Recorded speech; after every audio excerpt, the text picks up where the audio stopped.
কই গো, উলু দাও গো, উলু দাও, শাঁখ বাজাও। লড়কি হয়েছে গো, লড়কি। বিছানার সামনে দাঁড়িয়ে সানন্দে একগাল হাসি ভরা মুখ নিয়ে চেঁচিয়ে উঠল ধাই বউ লক্ষ্মী। মাতৃক্রোড় হতে সদ্য প্রকাশিত পূর্ণাঙ্গ শিশুরূপী ছোট্ট ভ্রূণটি উঠল কেঁদে। লক্ষ্মীর চিৎকার শুনে মনমোহনের বুড়ি পিসি সহ কয়েকজন পড়শি বউ ঘরের পর্দা সরিয়ে মুখ রাখল ঘরের ভিতর।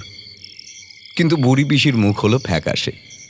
ধাই বউয়ের আহ্লাদি হাসি মুখ দেখে নিমের পাচন জিভে পড়ার মতন মুখ করে উঠল বুড়ি পিসি। কি কি করলি? সেরি হয়েছে? কমলির পেটে ফের সেরি? বউটার মরণ হয় না কেন? ऐसा मत कहो পিসি, লড়কি বলে কিসে মানুষ লয়। তুই আমার চোখ রাঙাস? হায় হায় হায়, কি সব বলছেন? চোখ রাঙালুম কোথায়? মায়ের পেট থেকে বাচ্চা বেরোতে না বেরোতেই। চুপ কর আটকুড়ের বেটি। মেয়ে আর মেয়ে, নিজে তো একটা বাঁজা, তুই কি বুঝবি এর জ্বালা?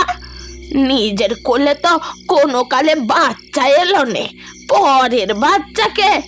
পিসি, ডুকরে উঠল লক্ষ্মী। বুড়ি পিসির কথাটা গিয়ে একেবারে বুকের মাঝখানটায় গিয়ে বেঁধে। আর বিধবে নাই বা কেন? বয়স প্রায় 40 তবু নিজের গর্ভে সন্তানের জন্ম দিতে পারেনি সে এত বছরে। গ্রামে কেউ প্রসূতি হলেই ডাক পড়ে এই অবাঙালি লক্ষ্মীর। নিজের হাতে স্নেহ যত্নে মাতৃক্রোড় হতে বের করে আনে ছোট্ট ভ্রূণকে, পৃথিবীর আলো দেখায়, সেবা যত্ন করে বাচ্চা সহ মায়ের। মা যতদিন না সবল হচ্ছে ততদিন নিজের স্নেহ মায়ায় আগলে রাখে নব্যজাত শিশুকে। নিজের বন্ধাত্মর কারণেই হয়তো স্নেহ মায়া মমতা বাকি ধাইদের চেয়ে খানিক বেশি তার। তাই কমলার গর্ভ হতে সদ্য শিশুকন্যাকে দেখে যেমন প্রাণ খোলা খুশির ঢেউ উছলে উঠেছিল, তেমন বুড়ি পিসির এই কটূক্তিতে সে খুশির আড়ালে চাপা পড়ে থাকা অক্ষমতার বেদনা প্রকট হয়ে উঠল। দু চোখের কোণ হতে 2 ফোঁটা নোনা জল পড়ল টুপ করে। ছেলেটার কপালে সুখ দিলেন ঠাকুর, এতটুকু শান্তি দিল নে। যাও বা দিল অলক্ষীটার পেটে একটার পর একটা আবর্জনা, জঞ্জাল। কপাল, সব কপাল, পোড়া কপাল। এই যা যা যা, তোরা ঘরে যা। মোহনের ঘরে মিষ্টি খাবার শখে এবার লাগাম দে। করিসনি আর ও শখ করিসনি, বুঝলি? বেটার মুখ দেখার শখ ঘুচি গেছে, জনমের মতো ঘুচি গেছে। যা যা যা, ঘরে যা, ঘরে যা তোরা। এবারে একটু আশার মুখ দেখেছিলুম, দিল সব শেষ করে। জমে নেয় না কেন আমায়? হ্যাঁ, জমে নেয় না কেন? ক্ষোভের আগে মুখখানা বেঁকিয়ে কথাগুলো বলে ধিক্কার জানাতে জানাতে সে স্থান ত্যাগ করল পিসিমা। ওদিকে ধাই বউ লক্ষ্মী তখন নিজের মনের যন্ত্রণাকে আর বাড়তে না দিয়ে তা ঢাকল হাসি মুখের আড়ালে। ভেসে আসা চোখের জল আঁচলে মুছে বাচ্চাটাকে কোলে তুলে কমলার দিকে এগিয়ে গিয়ে বলল, कमला बहू, कमला बहू, देखो देखो কেমন চাঁদ পানা মুখখানা তোমার লড়কির, দেখো না।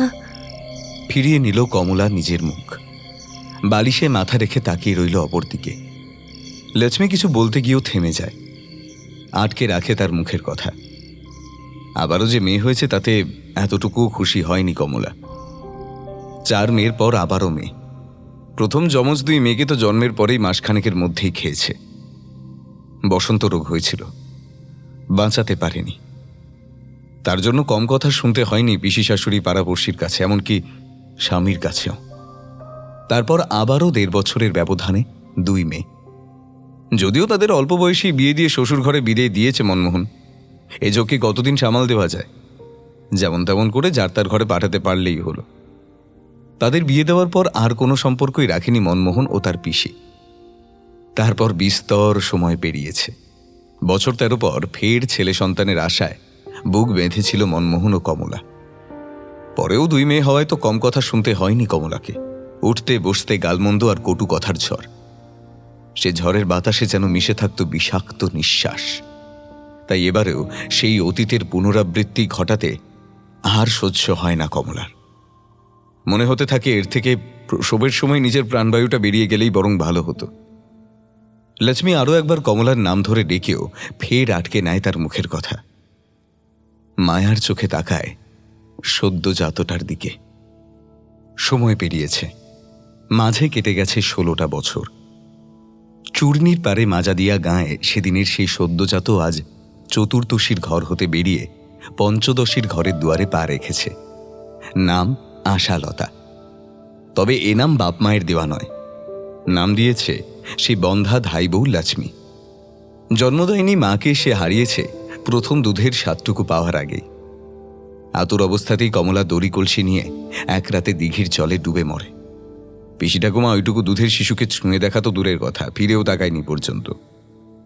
কমলার এই অপমৃত্যুতে মনমোহনও মন থেকে সেই সময়টুকুতে বিপর্যস্ত হয়ে পড়লেও বছর গড়াতে না গড়াতেই পিসির কথায় ফের বসে বিয়ের পিঁড়িতে। বাড়িতে নতুন বউ এলেও ওই 1 বছরের একরত্তি দুধের শিশুটার ঠাঁই হয়নি তার নিজের বাড়িতে। নতুন বিয়ের কারণই তো ছিল পুত্র সন্তানের জন্মের আশায়। তাই জন্মের পর থেকে আশালতা বাবার স্নেহ আদরও পায়নি তেমন করে। অগত্যা ওইটুকু দুধের বাচ্চাটাকে বাঁচানোর হাল ধরতে হয় ওই বন্ধা ধাই বউকে। গর্ভধারিণী নয়, লালিত পালিত হয় বন্ধা মায়ের কাছে। তাই আজ তার নিজের মায়ের মুখখানা দেখে এতটুকু আক্ষেপ হয় না আশালতার। মায়ের চেয়ে কম স্নেহ, কম ভালোবাসা পায়নি সে তার ধাইমার কাছে। কি দেখছিস আশা বেটি? নিজের মাকে বহুত দেখতে ইচ্ছে জাগে না রে? ঘরের দেওয়ালে টাঙানো কমলার ধূসর রঙের ছবিটার দিকে অনেকক্ষণ ধরে আশালতাকে একভাবে তাকিয়ে থাকতে দেখে লক্ষ্মী ঘরে ঢুকে আশালতার কাঁধে হাত রেখে জিজ্ঞেস করে, ও কি কথা বলছো মা? নিজের মা আবার কি? মা তো আমার একজনই। তুমি ছাড়া আর কাকে মা বলে ডেকেছি বলো তো?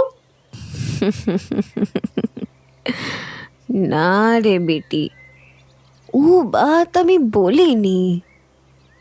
আজকাল মাঝে সাঝেই তোকে দেখি কমলা বহুর ছবিটার দিকে একভাবে তাকাই থাকিস, কেমন চুপ মেরে দাঁড়াই থাকিস। মুখে কই শব্দ নেই। মনে লাগে এই দিলের মধ্যে কত না কথা ওই আসমান সমান হই আছে। सोच रहा है तू মায়ের তসবিরের দিকে তাকিয়ে কি ভাবতে থাকিস বেটি? ওই মুখটার দিকে তাকিয়েই তো দেখি, শুধু দেখি আর ভাবি মানুষ কিভাবে পালিয়ে বাঁচতে পারে। লক্ষ্মীর মুখ শুকিয়ে যায় আশালতার কথা শুনে। আশালতা আবারও বলে ওঠে, একটু প্রতিবাদ করতে পারলো না? একটু রুখে দাঁড়ানো যেতে পারতো না? নিজেকে শেষ করে দেওয়াটাই কি সকল সমস্যার সমাধান? ও কমলা বহুকে যা সইতে হয়েছে আমি তো নিজের চোখে দেখেছি রে বেটি। এই সমাজে এই সমাজ এত সহজে বদলাবে না গো মা। নিজের মনের বদল আনলে তবে না সমাজের বদল ঘটবে। ভয় ভীতিগুলোকে দূরে সরিয়ে অন্যায়ের প্রতিবাদ করতে শিখতে হবে। এই পুরুষতান্ত্রিক সমাজে মেয়েরা চিরকাল মুখ বুজে সব অন্যায় মেনে নিতে পারে না মা। সব সহ্য করলে তারা যে চিরকাল এই সমাজে বন্দী হয়ে থেকে যাবে, আর এভাবেই পালিয়ে যেতে হবে। শেষের কথাটা নিজের গর্ভধারিণী মায়ের ছবির দিকেই তাকিয়ে বলে আশালতা। 15 বছরের মেয়ের মুখে এমন প্রতিবাদী ভাষা শুনে অবাক হয়ে আশালতার মুখের দিকে চেয়ে থাকে লক্ষ্মী। आशा, तू इतनी बड़ी बात কি করে শিখলি রে বেটি? সমাজই তো শেখাচ্ছে মা। তুমি তো আমায় সবই বলেছ। এই যে দেখো না, সেদিন সবাই যখন আমার দিক থেকে মুখ ফিরিয়ে নিয়েছিল, মাহারা ওই একরত্তি বাচ্চাটার কথা যখন তার নিজের রক্তের সম্পর্কের কেউ ভাবেনি পর্যন্ত, তখন আমায় কোলে আগলে নিতে কে এসেছিল? মেয়ে বলে দুচ্ছাই করে তো দেয়নি সে। পিসি ঠাকমার মুখের উপর দিব্যি উচিত কথা শুনিয়ে দিয়েছিল। সে তুমিই তো গো। সে কি সমাজে চলা পথ থেকে সরে এসে ভিন্ন নয়, প্রতিবাদ নয়? সেইটুকুই বা আছে কজনের। আশা, চুপ কর বিটি। আমি আরও লেখাপড়া শিখতে চাই মা। শুধুই মেয়ে মানুষ পরিচয় না, মানুষের মতো মানুষ হয়ে এ সমাজে থাকতে চাই আমি। আমি এখানে আর থাকবো না মা, দম বন্ধ হয়ে আসে আমার এই গায়েতে। আমি তোমায় নিয়ে অনেক অনেক দূরে চলে যাব মা, যেখানে নিজেদের মতো করে বাঁচতে পারবো। কারোর দাসত্বে বন্দি হয়ে থাকতে হবে না। চলে যাব, অনেক দূর চলে যাব। না, চুপ কর বিটি, তোর ছোটি মা শুনতে পাবে। আশালতার মুখ চেপে ধরে লক্ষ্মী। মেয়ের কথা শুনে আঁতকে ওঠে। পাক শুনতে। আর বলেছি না, আমার আর কোনো মা নেই তুমি ছাড়া। কী কারণে আমাকে এ বাড়িতে ফিরিয়ে আনা, বন্দি করে রাখা, ভালো ব্যবহার করা, সে সব কিছুই তো এখন বেশ বুঝতে পারি। ওসব উপর মায়ের দরদ। সত্যি বলতে আমায় এখানে তোমরা ছাড়া আর যে কেউ পছন্দ করে না, সে কি আমি জানি না? না রে বেটি, মারে ও কথা বলে না। নিজের কথা শুধু ভাবলেই হবে, বাপের কথা ভাববি না? সে ভেবেছিল একটা মেয়ের জন্য? কি সে ভেবেছিল? ভাবেনি। ছেলে হলে ভাবতো। তাহলে আমি তার কথা কেন ভাবতে যাব? মেয়েরা নাকি এ সমাজে আবর্জনা, এবাড়ির বউ নাকি ছিল অলক্ষ্মী। তবে এখন আমি লক্ষ্মীমন্ত হয়ে উঠলুম কিভাবে, বলতে পারো? চুপ করে থাকে লক্ষ্মী, কিছুই বলতে পারে না। সত্যি তো, কি বা বলবে? সবই তো দেখে আসছে, তার তো কিছুই অজানা নয়। 16 বছর আগে সে সময় চোখের জলে মাহারা ছোট্ট বাচ্চাটাকে কোলে তুলে নিয়েছিল লক্ষ্মী। মনমোহনও দায় নিতে চাইল না তার ছোট মেয়ের ভরণ পোষণের। লক্ষ্মী কিছু বলতে গেলে মনমোহন চেঁচিয়ে ওঠে। কে নেবে এই মেয়ের দায়িত্ব? মা তো মরে নিজের দায় শেষ করেছে। হ্যাঁ, এইটুকু বাচ্চাকে কে খাওয়াবে, কে সামলাবে? হ্যাঁ। বুড়ি পিসিও খসখসে গলায় বিদ্রুপের সুরে বলে উঠেছিল, তুইও তেমন। কি কইছিস কি? মোহন আমার কাজের মানুষ। সে নিজের কাজ ছেড়ে এই জঞ্জালটাকে নিয়ে সোহাগ করবে? হ্যাঁ, আদিক্ষেতা করবে। পরের বাচ্চার প্রতি তোর তো খুব পীড়িত। সে পীড়িত যে উথলি উঠিছে, সে কি আর বুঝি নে? তা তুই নে না ওর দায়ভার। হ্যাঁ, দেখি কেমন সামলাস। নিজের তো আর হলো নে। হাহ, ওরম ওপর পীড়িত অনেকেই দেখায়। তোর মরদের তো কাজ কামে ঠিক নেই। নিজের ঘাড়ে বোঝাটা পড়ুক না, তখন দেখবো ক্ষণে। লক্ষ্মী আর কোনো কথাই বলেনি। সেই থেকে অবাঙালি লক্ষ্মীর ঘরেই বাঙালি শিক্ষায়, বাঙালি ভাষায় বেড়ে উঠতে থাকে আশালতা। নিজেরা অবাঙালি হলেও আশালতার বাংলা সংস্কৃতিতে এতটুকু কমতি থাকতে দেয় লক্ষ্মী ও মঙ্গলু। নিজেদের অবাঙালি প্রভাবও পড়তে দেয়নি। তাছাড়া লক্ষ্মী আশালতার কাছে কিছু গোপনও করেনি। নিজের পরিচয়ও সে দিয়েছে, নিজের বাবাকেও সম্মান করতে শিখিয়েছে। তবুও আশালতার কাছে তার মা বলতে ওই পালনকারী মাই। মঙ্গলু তার কাজে নিজের বাবাই। এইভাবে হেসে খেলে নিজের ছন্দে বড় হতে থাকলো আশালতা।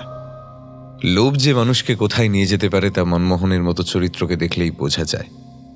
সে চরিত্রের তখন আর বিশ্লেষণের প্রয়োজন পড়ে না, নিজের স্বভাবেই তা পরিস্ফুট হয়ে ওঠে। আশালতার যখন 10 বছর, তখন গায়ে এক গণৎকার আসেন। গায়ে প্রায় সকলেই তার কাছে গিয়ে পৌঁছয় নিজেদের ভাগ্য গণনার জন্য। লক্ষ্মীও বাদ যায়নি সেই স্রোতে ভাসতে। আশালতাকে নিয়ে হাজির হয় তার কাছে। গণৎকার আশালতার হাতের ভাগ্যরেখা থেকে জানান সে নাকি বড় পয়মন্ত, সুলক্ষণা।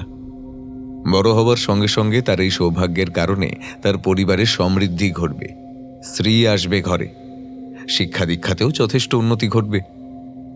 এই কথা শুনে লক্ষ্মীর যেন মনে আনন্দ আর ধরে না। গণৎকারকে প্রণাম জানিয়ে ছোট্ট আশালতাকে নিয়ে চলে যায় নিজের ঘরে। কিন্তু এত বড় সংবাদ মনমোহনের কান এড়ায় না। তার কাছে ঠিক পৌঁছে যায় নিজের মেয়ের ভাগ্যলিপির কথা। এত বছর পরে সে ছুটে যায় মেয়েকে তার কাছে নিয়ে আসতে, নিয়েও আসে। আর তাকে এ বিষয়ে মদত দেয় মনমোহনের দ্বিতীয় ঘরণী উর্মিলা। প্রভাব প্রতিপত্তির কাছে চাপা পড়ে যায় গরিবের স্নেহ, আদর, ভালোবাসা এবং মনুষ্যত্বের আবেগ। ততদিনে বুড়ি পিসি গত হয়েছেন, তাই যেটুকু বাধার মুখোমুখি হতে হতো মনমোহনকে সেটুকু ঘুঁচেছে। অর্থের লোভে মনমোহন একদিন তুচ্ছ তাচ্ছিল্যের সঙ্গে তার পিতৃস্নেহ থেকে বঞ্চিত করার নিজের মেয়েকে আজ নিজের ঘরে, নিজের কাছে নিয়ে যায় প্রায় জোর করেই। ছোট্ট আশালতা তার ফুলের মতো সুন্দর শান্তির ঘর ছেড়ে কাঁটা বিছানো নিজের জন্মভিটেতে আসতে না চাইলেও বাধ্য হয়। তবে মায়ের কোল শূন্য হয়নি। নিজের স্ত্রী এই দায়িত্ব নিতে নারাজ থাকায় লক্ষ্মীকে আশালতার যত্ন খেয়াল রাখার জন্য আনা হয় এই বাড়িতে। हमें वो डॉटा ही तो पाई रे लक्ष्मी। हमारा कोई बच्चा नहीं है, दूसरे का बच्चा लिए है। और कोतो दिन सुहाग कर दी तू। कुत्ते का पेट में भी घी सोए ना रे। हमरा वो बाबूदेर जाते लोही कितनी बार तुझको बोला, वो झूठा झूठा आशा करिस ना तो लक्ष्मी। अभी अभी अभी क्या करेगी तू? মুখে আঁচল তুলে ডুকরে ওঠে লক্ষ্মী। বুকটা যে আজ ভেঙে খান খান হয়ে যাচ্ছে। যে সদ্যজাত ফুলের মতো ছোট্ট শিশুটাকে নিজের বুকে করে এই ভাঙা ঘরে এনে তুলেছিল, একসময় যাকে কোলে তুলে নেওয়ার কেউ ছিল না, ফিরেও তাকায়নি একবারের জন্য কেউ, তাকে আজ তার স্নেহ আঁচল থেকে ছিনিয়ে নিয়ে যাবে, এই কথা যে সে স্বপ্নেও ভাবেনি লক্ষ্মী। ভেবেছিল চিরকালের জন্যই তার আশা বেটি তার স্নেহ আঁচলের ছায়াতেই থেকে যাবে, ভরে থাকবে তার শূন্য কোল। কিন্তু কোথায় কি! এ বেদনা বুকের এক কোণে চাপা দিয়ে নিজের মনকে সান্ত্বনা দিতে আঁচল সরিয়ে চোখ মুছে মুখে খানিক হাসি হেনে বলে, दिखा नहीं दादा बाबू ने क्या कहा? मैं तो रहूंगी अपनी बेटी के साथ। हमारी बेटी इस घर को छोड़ चली गई, लेकिन ये दिल तो नहीं छूटा। वो आशा हमारे दिल की आशा है, वो हमेशा हमारे दिल में ही रहेंगे। बेटी बेटी ওখানে গিয়ে বাজবে তো লক্ষ্মী? বাজবে তো? লক্ষ্মী এবার নিরুত্তর। মঙ্গলুর কথায় বুকটা কেমন যেন ডুকরে ওঠে। গলায় একটা অদ্ভুত আওয়াজ করে মঙ্গলুর মুখে হাত দিয়ে বলে ওঠে, चुप मत बोलो, बिल्कुल चुप। প্রকৃতির এই খোলা আকাশের নিচে ডানা মেলে উড়ে চলা পাখিরা যেমন স্বাধীন, যেমন তারা অরণ্য বনানী হয়ে নদী মাঠ প্রান্তর আপন মনে কেবলই উড়ে চলে জানা থেকে অজানা ঠিকানায়, খোলা বাতাসে শ্বাস নেয় প্রাণ ভরে। আশালতার মন গড়ে উঠেছিল ঠিক তেমন ভাবে। কৈশোরের ওই অপ্রাপ্ত বয়সেই সে ভোরবেলা ঘুম থেকে উঠে চলে যেত নদীর পাড়ের খোলা মাঠে। শিশির ভেজা নরম ঘাসের গালিচার ওপর দিয়ে হেঁটে চলত কোমল পা দুটি ফেলে, পূবের আলতো নরম আলো মাখত মুখ তুলে। খোলা আকাশের নিচে দাঁড়িয়ে স্নিগ্ধ বাতাসে মন প্রাণ ভরে শ্বাস নিত। একঘেয়ে চলা সমাজের গতানুগতিক বন্দি জীবন তার কোনো কালেই পছন্দ ছিল না। শৈশব কাটিয়ে কৈশোরের বুদ্ধির বিকাশ হবার প্রারম্ভকালেই তার মন শুরু করেছিল খানিকটা অন্যভাবে ভাবতে, খানিকটা অন্য পথে হাঁটতে। হয়তো বয়সের তুলনায় ভাবনা, অনুভূতি, দৃষ্টিকোণের বিকাশের গভীরতা খানিক বেশি তার তুলনায় কয়েক ধাপ এগিয়ে এসে, কিন্তু আচমকাই স্বাধীন মুক্ত বাতাসে উড়ে বেড়ানো পাখিটিকে ধরে এনে বন্দি করা হলো এই অচিন খাঁচার ভেতর। দিলখোলা সুকুমার মনটি নিজের জন্মভিটেতেই বন্দী হলো বন্দিনী রূপে। ও বাড়িতে চলে গেলি কেন আশা? লক্ষ্মী মায়ের কাছে তো বড় আদরে ছিলিস, ভালো ছিলিস। হঠাৎ হঠাৎ এমন কি হলো আশা যে তোর বাবা তোকে নিয়ে চলে গেল ও বাড়িতে? মনটা বড্ড খারাপ আশালতার। খারাপ তো হবেই।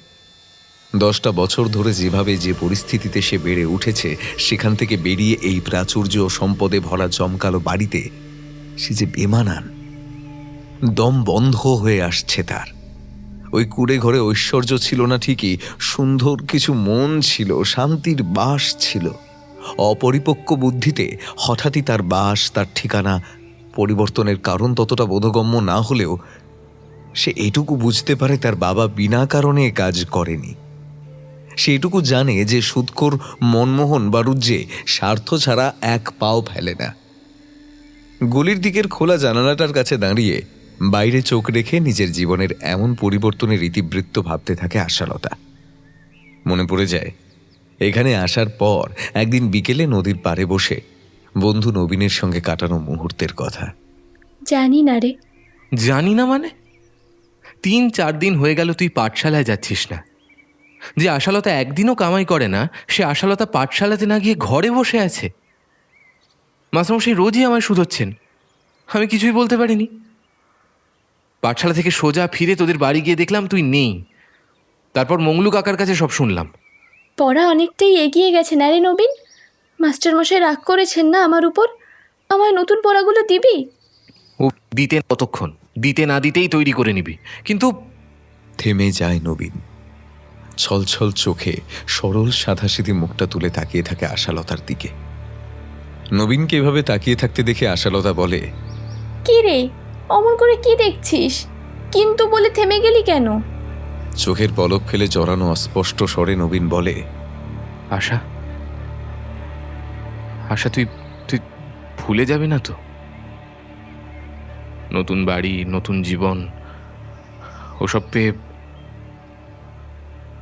আমায় ভুলে যাবি না তো? অবাক হয়ে তাকায় আশালতা, মুখে কোনো কথা নেই। নবীন আবারও বলে, কি রে বল, যা শুধলাম উত্তর দে।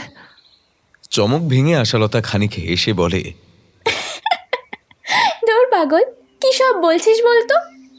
না রে আশা, বড্ড ভয় হয় রে। যদি তুইও... কথাটা নিজের মুখেই আটকে রাখে নবীন। স্থির হয়ে মায়া ভরা সরল দৃষ্টি ভরে তাকিয়ে থাকে আশালতার মুখের দিকে। ছোট থেকে মামার বাড়িতে মানুষ নবীন। বাপ মা মরা ছোট্ট নবীনের অভিভাবক হিসেবে তার মামা তাকে যত্ন আত্তি করলেও সেই আদর যত্নতে বাধা হয়ে দাঁড়ায় তার মামি। মামির রুক্ষ মেজাজ ও তীব্র কটু ভাষায় পেরে ওঠে না এই ধীর স্থির শান্ত স্বভাবের মামা। অগত্যা নবীনকে এক প্রকার আবর্জনার মতোই পড়ে থাকতে হয় মামির সংসারে। কোনোদিন খেতে পায় তো কোনোদিন অভুক্তই থাকতে হয়। আগাছার মতো বেড়ে উঠতে থাকে তার জীবন। নবীনের ওই সরল ভোলাভালা মুখখানা দেখে বড় কষ্ট হয় আশালতার। সে সবটাই জানে। নিজের হাত দুটো নবীনের হাতের উপর রেখে বলল, ধুর পাগল, ভুলবো কেন? আমি কি দূরে কোথাও চলে গেছি? এই গাঁয়েতেই তো আছি। কখনো ভুলবো না রে নবীন। তোর আমার বন্ধুত্ব কখনো ভাঙবে না। মাস্টারমশাই কি বলেন মনে নেই? রবি ঠাকুরের সেই উক্তিখানা। মনে আছে তো, খুব মনে আছে। আমরা সকলেই পৃথিবীতে কাহাকেও না কাহাকেও ভালোবাসি, কিন্তু ভালোবাসিলেও বন্ধু হইবার শক্তি আমাদের সকলের নাই। বন্ধু হইতে গেলে সঙ্গ দান করিতে হয়। অন্যান্য সকল দানের মতো এ দানেরও একটা তহবিল দরকার। কেবলমাত্র ইচ্ছাই যথেষ্ট নহে। নবীনের কথার সুর ধরে শেষের উক্তিগুলো নিজের মুখে বলে চলে আশালতা। দুজনের মুখে নির্ভেজাল সরল আনন্দের ঢেউ। কৈশোরের অপক্ষ বুদ্ধিতে ছিন্নতার সামান্য আঁচ লাগলেও সেই আঁচের তাপ প্রশমিত হল সুকুমার মনের সরলতার প্রলেপে। এভাবেই সময়ের গতিতে এগিয়ে চলে ঘড়ির কাঁটা। 5টি বছর পেরিয়ে আশালতা এখন পঞ্চদশী। বড় সৌষ্ঠব তার চেহারার গড়নে। ঘরের মেয়ের সৌভাগ্য কিনা সে গূঢ় বিষয়ে না গেলেও কাকতালীয়ভাবে কৃপণ ও চশমুখর মনমোহনের সংসারে তার সম্পত্তিতে যেন সত্যি শ্রীবৃদ্ধি হতে থাকল। আশালতার পা রাখার পরই এই 5 বছর ধরে লক্ষ্মীলাভ হতে থাকলো তার ব্যবসায়। সমাজের তথাকথিত ভাবধারায় মনমোহনের দ্বিতীয় স্ত্রীর কোল আলো করে এত বছর পর পুত্র সন্তান জন্ম নিল। আর কি চাই? আনন্দ যেন আর ধরে না মনমোহনের। দেখতে দেখতে সময় এগিয়ে চলেছে নিজের ছন্দে। আশালতা পাঠশালার গণ্ডি পেরিয়েছে বহুদিন। সে এখন গায়ের উচ্চ বিদ্যালয়ে পড়াশোনা করে। বছর পার করে 16-তে পা দিলেই মাধ্যমিক দেবে। কিন্তু ইতিমধ্যে দূর গাঁ হতে তার বিয়ের জন্য এসে গিয়েছে বেশ কয়েকটি সম্বন্ধ। পাত্রপক্ষ আশালতাকে বাড়ির বউ করে নেওয়ার জন্য একেবারে নাছোড় বান্দা। কারণটা আশালতার ভাগ্যরেখা। কিন্তু মনমোহনের ততটা পছন্দসই না হওয়ায়, বিশেষত ঘরের লক্ষ্মীকে হাতছাড়া করার ইচ্ছে না থাকায় বিয়ের সম্বন্ধগুলো এক এক করে কাটিয়ে দিলেও নদীপাড়ের গাঁ পায়রাডাঙ্গার এককালের নামজাদা গাঙ্গুলি বাড়ির ভবতোষ গাঙ্গুলি তার ছেলের জন্য মনমোহনের কাছে আসায় সে আর নাকচ করতে পারে না। মনমোহন যে অর্থের কাঙাল, সে লোভ যে তার মজ্জায় মিশে, তাই প্রথমটায় মনমোহনের আপত্তি দেখে ভবতোষ গাঙ্গুলি যখন মনমোহনকে তার ছেলের একমাত্র বউ করার পরিবর্তে বেশ মোটা পরিমাণ অর্থ দেবার কথা বলেন, তখন মনমোহন তার সোনার ডিমপাড়া হাঁসকে বলি দিতেও পিছপা হয় না। কাগজপত্রে শৈশাবোধ ও পাকাপাকিভাবে কথাবার্তা সেরেও ফেলে। আর পেছন থেকে এই বিষয়ে মদত দেওয়ার জন্য তো ছিলই তার দ্বিতীয়া। এই সবই ঘটে চলে আশালতার চোখের আড়ালে, তার অলক্ষ্যে। সে জানতেই পারে না যে লোভ অর্থের বিনিময় সে পণ্যের মতো বিক্রি হলো অন্য কোনো উদ্দেশ্যে। এক বন্দি খাঁচার থেকে বেরিয়ে আরেক খাঁচায় সে বন্দিনী হওয়ার জন্য প্রস্তুত হতে লাগল। আশালতার আড়ালে এ সকল কীর্তিকলাপ ঘটলেও চোখ এড়ায়নি লক্ষ্মীর। না দাদাবাবু, এই কামটি করেন না দাদাবাবু। বিটিকে এইভাবে বিখিয়ে দিয়েন না। ও লেখাপড়া করে, ওর নাম জীবন আশা, ওরে দিলটাতে বহুত আশা। ও বিটি বড় হবে, अच्छी आदमी बनবে, ভালো ভালো কাম भी করবে। বিটির আশাকে এইভাবে বরবাদ করবেন না দাদা বাবু, এইভাবে বরবাদ করবেন না। হাত জোর করে লক্ষ্মী মনমোহনের সামনে দাঁড়িয়ে বলতে থাকে। মনমোহনের পিছনে দাঁড়িয়ে তার স্ত্রী। নাম আশা, মনেও অনেক আশা। আহা, তা লক্ষ্মী, এই নামটা তো আমরা কেউ রাখিনি। ওর রক্তের সম্পর্কে যারা, তারা তো কেউ রাখেনি। রেখেছিলে তো তোমরা। অত্যন্ত বিদ্রুপের সঙ্গে বলে ওঠে মনমোহন। লক্ষ্মীর চোখ ভারী হয়ে ওঠে। কি বাত বললেন দাদা বাবু? রাখো রাখো, ও আশা নিয়ে এসে করবেটা কি? কোন দেশোদ্ধারের কাজে লাগবে? হ্যাঁ, মেয়ে বড় হয়েছে, বিয়ে দিতে হবে, পরের ঘরে তো তাকে যেতেই হবে। এত ভালো একটা সম্বন্ধ, তার বিয়ের ব্যবস্থা করেছি। এই তো, এখানে ভুলটা কি করলাম আমি তা তো কিছু বুঝছি না। তাছাড়া তোমার যা যা করবার ছিল সেই কর্তব্য তো তুমি ভালো মতোই করেছো। দুধের বাচ্চাটাকে আগলে রাখার প্রয়োজন ছিল, রেখেছো। মানুষ করার দায়িত্ব ছিল, করেছো। এখন সে বড় হয়েছে, তোমার সে দায়িত্ব ফুরিয়েছে, কর্তব্য শেষ। এবার তার বাবা হিসেবে বাবার দায়িত্ব পালন করতে দাও। হতবাক হয়ে চেয়ে থাকে লক্ষ্মী, কোনো কথা আসে না মুখে। বুকের পাঁজরের প্রাচীরে প্রবলভাবে কষাঘাত করতে থাকে বাহ্যিক অক্ষমতা। অন্তঃকরণে ফুঁপিয়ে ওঠে গভীর মাতৃত্ববোধ। মনমোহনের স্ত্রী উর্মিলা সেই চাপা আগুনে আরো খানিক ঘি ঢেলে দেয়। তোমাকেও বলি হারি যাই বাপু, বলি মেয়ে তো সেই কোন কালেই বড় হয়েছে, সব কাজ তো তখনই ঘুচে গেছে। তা এখানে পড়ে আছো কোন আক্কেলে? মানুষ করেছো, বড় করেছো, কাজ তো মিটে গেছে। এবার বাবার কাজখানা বাবারে করতে দাও, যা টাকা পয়সা লাগে নিয়ে বিদেও দেখি। প্রচণ্ডভাবে ফুঁপিয়ে ওঠে লক্ষ্মী, আঁচলটা মুখে তুলে নেয়। ভারী হয়ে আসা দুচোখ থেকে তখন বইতে শুরু করেছে নোনা জলধারা। আর কোনো কথাই বলতে ইচ্ছে করে না লক্ষ্মীর। বুকের পাঁজরে কষাঘাত করতে থাকা বাহ্যিক অক্ষমতাগুলোকে সরিয়ে ফেলে তীব্র ঘৃণা ভরা দৃষ্টিতে কিছুক্ষণ তাকিয়ে থেকে এক ছুটে চলে যায় সেখান থেকে। তখন বৈশাখের তপ্ত বেলায় তৃতীয় প্রহর। রোগা পাতলা গরনের চিকন রঙের বছর 16 কিশোর নবীন কাঠফাটা মাঠের সরু পথটা দিয়ে হেঁটে চলেছে। গন্তব্যস্থল চূর্ণীর ধার। দ্রুত পায়ে হেঁটে সে পৌঁছল নদীর কাছে। না, আসেনি, আশা তখনও আসেনি। এদিকে যে তার খিদের জ্বালায় পেটে ইঁদুর দুমড়োচ্ছে। আজও সকাল থেকে অভুক্ত অবস্থাতেই আছে। স্কুল থেকে ফিরেই বই খাতা রেখেই সে ছুটে চলে এসেছে নদীর ধারে। আবারও চারিদিকে চাইল নবীন। যেদিকে চোখ যায় যেন ঝলসে যাচ্ছে সবটা। আবছা হয়ে আসে দৃষ্টি। গাছের পাতার ফাঁক হতে সূর্যের তীক্ষ্ণ কিরণ এসে পড়ছে। পেটে খিদে, ঘর্মাক্ত শরীরে গাছের তলায় কিছুক্ষণ অপেক্ষা করল নবীন। না, আশার কোনো পাত্তা নেই। সূর্য ধীরে ধীরে ঢলে পড়তে শুরু করেছে পশ্চিমের পথে। গায়ের ঝিঁবুয়েরা জল নিতে আসছে নদীর দিকে। বেশ কিছুক্ষণ দাঁড়িয়ে অপেক্ষার পর নবীন হতাশ হয়ে যখন বাড়ি ফেরার পথে পা বাড়াবে, অমনি অপর দিকে তাকাতেই তার কাঙ্ক্ষিত ব্যক্তি তার কাছের মানুষ, তার বন্ধু আশালতা এসে দাঁড়িয়েছে। কাঁধে তার একটা ঝোলা, মুখে লেগে শঙ্কার সঙ্গে মেশানো আনন্দের হাসি। বলি এতক্ষণে তোর আসার সময় হলো? চুপ, আস্তে। বলেই আশালতা নবীনের মুখটা চেপে ধরে তার হাতটা ধরে টেনে নিয়ে যায় বড় গাছটার আড়ালে। কি হলো? কি আবার হবে? ঘাটে যে মানুষজন আছে সে দেখেছিস? জানতে পারলে আর রক্ষে নেই। বাড়ির লোকেরা ঘরের ভিতরে কি একটা জরুরি বিষয় নিয়ে কথা বলছিল। এই সুযোগে কোনো মতে লুকিয়ে এলাম। এবার নে, এটা ধর আর তাড়াতাড়ি খেয়ে নে তো।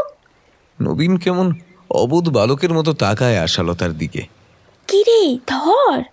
আশালতার হাতে ধরার থলিটা থেকে বাটিটা বের করে তা থেকে এক মুঠোতে যতটা ওঠে ততটা ভর্তি করে বেশ খানিকটা চিড়ে গুড় তুলে নেয় নবীন।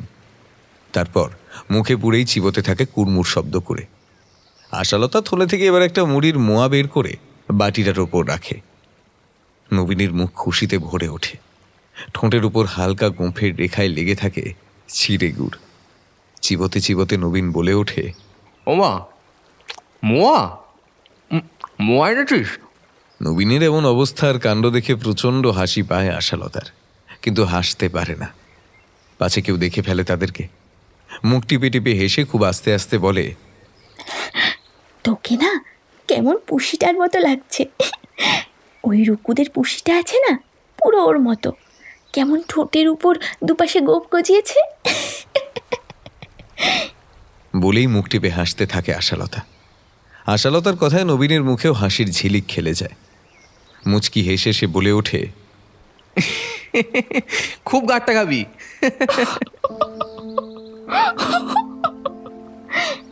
বলেই আবারও নবীন হাসি মেলায় তার আশালতার হাসিতে। সেই হাসির ধ্বনির প্রখরতা কম হলেও মিশে আছে এক সরলতা, এক অকৃত্রিম মৌলিকতা, আর আছে এক অপার শান্তি।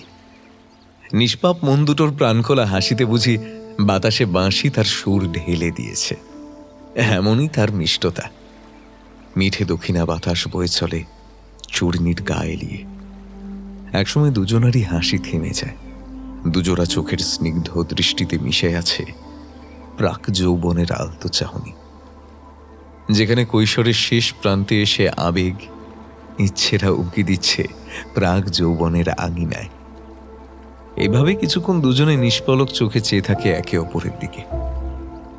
এরপর হঠাৎই জড়তার আর ভেঙে নবীন বলে, এভাবে আর কতদিন চলবে আশা? আশালতারা হাসি থেমেছে, শুধু থমথমে দুটো চোখ নিয়ে তাকিয়ে থাকে নবীনের দুটি চোখের দিকে। হঠাৎই নবীনের চোখে মুখে ফুটে ওঠে উদ্দীপনার ছায়া। চঞ্চল চোখ দুটো নিয়ে আশালতার থমথমে চোখের দিকে তাকিয়ে হঠাৎই নবীন বলে ওঠে, আমার সাথে পালাতে পারবি আশা? আশালতার চোখ বিস্ফারিত হয়, গোল গোল চোখ পাকিয়ে বলে, পালিয়ে যাব? আমরা পালিয়ে যাব? এর থেকে ভালো আর কোনো উপায় তো আমি দেখছি না। না পালালে তোরও বিপদ, আমারও বিপদ। আর আর না পালালে যে ওই খাঁচার ভেতর চিরকাল তোকে বন্দি হয়ে থেকে যেতে হবে। আর আমিও যে পালাবো। হ্যাঁ, আমরা পালাবো। নবীনের মুখের কথা কেড়ে নিয়ে বেশ সাহস ভরা মুখে বলে ওঠে আশা। মৃদু হাসি ফোটে নবীনের মুখে। আশালতা আবারও বলে, তবে শুধুই আমরা দুজন না, সাথে আরো দুজন। আরো দুজন? কারা আশা? আমার মা বাবা, যারা আমায় আগলে রেখেছে। তাই হবে। স্কুলটা পাশ দিয়ে নি, তারপর তুই, আমি আর মংলু কাকা, লক্ষ্মীমা মিলে এই গাঁ ছেড়ে চলে যাব অনেক দূরে, যেখানে আমাদের কেউ খোঁজ পাবে না, আমাকে কেউ আটকে রাখতে পারবে না, যেখানে আমাকে দিয়ে কেউ তার স্বার্থ পূরণ করতে পারবে না। চলে যাব, এখান থেকে চলে যাব সেখানে। নবীনের হাতের উপর হাত রাখে আশালতা। নবীনও শক্ত করে ধরে আশালতার কোমল হাত দুটো। চাহনিরা যাতায়াত করতে থাকে একে অপরের চোখে। একে অপরের ত্বকের উপর এসে স্পর্শ করে ঈষদুষ্ণ নিঃশ্বাস। দুটো হৃদয় আন্দোলিত হতে থাকে দ্রুত গতিতে। ওদের থেকে বেশ তখন খানিকটা তফাতে এসে দাঁড়িয়েছে লক্ষ্মী। চোখ মুখ জুড়ে তার শুধুই আতঙ্ক আর ভয়। মনমোহনের কথাগুলো শুনেই সে এক ছুটে এসেছে এখানে। মাঝে মধ্যে সেও লুকিয়ে নবীনকে এই চূর্ণির ধারে খাবার দিতে আসে। সে ভালো করেই জানে আজ কথাবার্তার সুযোগে আশা নিজেই এসেছে তার বন্ধুর কাছে। লক্ষ্মীর বুঝতে বাকি থাকে না একই সঙ্গে বেড়ে ওঠা ছোট্ট কুঁড়ি দুটো কখন তাদের পাপড়ি মেলতে শুরু করেছে নতুন প্রেমের বাতাসে। মাতাল হাওয়ায় পরাগ ছিটিয়েছে একে অপরের মনের কোণে। তাই লক্ষ্মীর ভয়টা যে আরো বেড়ে যায়। দূর থেকে ছেলে মেয়ে দুটোর কাণ্ড কারখানা দেখে তার বুকটা ভয় কেঁপে কেঁপে ওঠে। মুখে শব্দ করে ডাকতেও পারে না, পাছে কেউ যদি শুনতে পায়। ইতিমধ্যে লক্ষ্মীর পিছনে গাছটার আড়ালে এসেছে আরো এক জোড়া চোখ।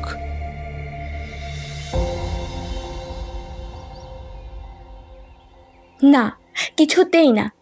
নিজেকে কি মনে করেছেন আপনি? যখন যা মনে হবে তাই করবেন। ছোটবেলা থেকে শুধু আমাকে নিজের স্বার্থে ব্যবহারই করে এসেছেন, আর না, আর পারবেন না। মারে, আমার কথা শোন। আমি তোর বাবা। মেয়ের ভালো মন্দ তো বাবাকেই বুঝতে হবে, তাই না? মেয়ের ভালো মন্দ তাই বুঝি? কথাটা বলতে লজ্জাও লাগছে না? আচ্ছা, শুনলাম ও বাড়ি বেশ বড়, পয়সা কড়ি আছে ভালোই, যৌতুকও নেবে, তা দিতে পারবেন তো? এত খরচা করতে বুকটা কাঁপবে না? নাকি ও বাড়ি থেকে টাকার বান্ডিল আপনার পাঞ্জাবির ওই পকেটে ঢুকেছে? আপনাকে বিশ্বাস নেই। ও মা গো, কি বাক্কি, কোনো মান্যিগুণি নেই গা। হবে নে, সব তো ওই ছোট লোকে শিখকে। ওইটুকু মেয়ের এমন কথায় চোখ ছানা বড়া হয়ে যায় মনমোহনের দ্বিতীয়ার। দোকানে হাত দিয়ে চেঁচিয়ে ওঠে, খবরদার, আমার মায়ের নামে একটা মন্দ কথাও বলবেন না। ঢং বলি, ও মেয়ে, উনি যে সম্পর্কে তোমার বাপ হন সেও কি ভুলে গেছো? শিক্ষা নিয়ে বলবো না তো কি বলবো শুনি? মন্দ কথা বলবেন নে। বাপ? বাপ হয়ে কোন দায়িত্বটা পালন করেছেন? একবার শুধুন তো, নিজের স্বার্থ ছাড়া। হ্যাঁ, চুপ চুপ চুপ, একদম চুপ, বুঝে গেছি। আর বলতে হবে না। আমি তোর বাপ নই, তাই তো? বেশ, নই, বাপ নই, কেউ নই। তাহলে তো ভালোই হলো। ঠিকই বলেছিস তুই।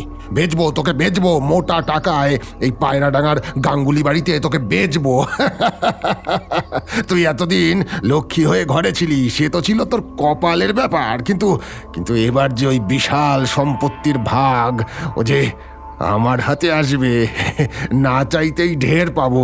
তার জন্য যে বিদেয় করব ঘরের লক্ষ্মীকে। যা যা যা যা, তোকে দরকার নেই, তোকে দরকার নেই।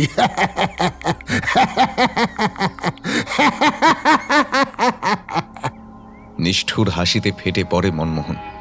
কেমন যেন ভ্যাবাচাকা খেয়ে যায় আশালতা। বাবার এমন রূপ সে আগে কখনো দেখেনি। মনমোহন ওই একই ভঙ্গিতে আবারও বলে ওঠে, কি ভেবেছিলি আমি কিছু জানতে পারবো না? লেখাপড়ার নাম করে ওই বাউন্ডুলে হাবাতে ভিকিরি ছোড়াটার সাথে পিড়িত, নদীর পাড়ে ঝোপের আড়ালে লুকিয়ে গপ্প, এ বাড়ির খাবার বিলিয়ে দেওয়া। আশালতা চমকে ওঠে। মনে মনে ভাবে, এসব কথা উনি কিভাবে জানলেন? তবে কি মায়ের কাছ থেকে কোনোভাবে? না না, মা কখনোই এসব কথা বলবেই না। তবে কি কেউ দেখে ফেললো? কি কিরে, কি বিড়বিড় করছিস ওইভাবে? হ্যাঁ, ভাবছিস তো আমি এইসব জানলাম কি করে? আমার লোক চারদিকে ছড়িয়ে আছে, তাদের চোখে কিচ্ছুটি লোকানোর নয়, সব খবর আমার কাছে আসে। হ্যাঁ, আপনি কি ভেবেছেন আপনি জোর করবেন আর আমি লক্ষ্মী মেয়ের মতো মেনে নেব? এতদিন কিছু বলিনি বলে আজ বলবো না? তবে জেনে রাখুন, এতদিন ধরে আমার থেকে যেটুকু সম্মান পেয়েছেন তা আমার মায়ের শিক্ষে, কিন্তু আর না। আপনি সম্মান পাবার মানুষই নন। শুনুন, এ বিয়ে আমি করব না। না মানে না, করব না। তাই নাকি? তবে আর কি, পয়সার জন্য তোকে ঘর ছাড়া করতেও যেমন কিছু যাবে আসবে না, তেমন ওই ছোড়াটার ধর থেকে ওর মুন্ডুটা নামাতেও আমার একটু হাত কাঁপবে না।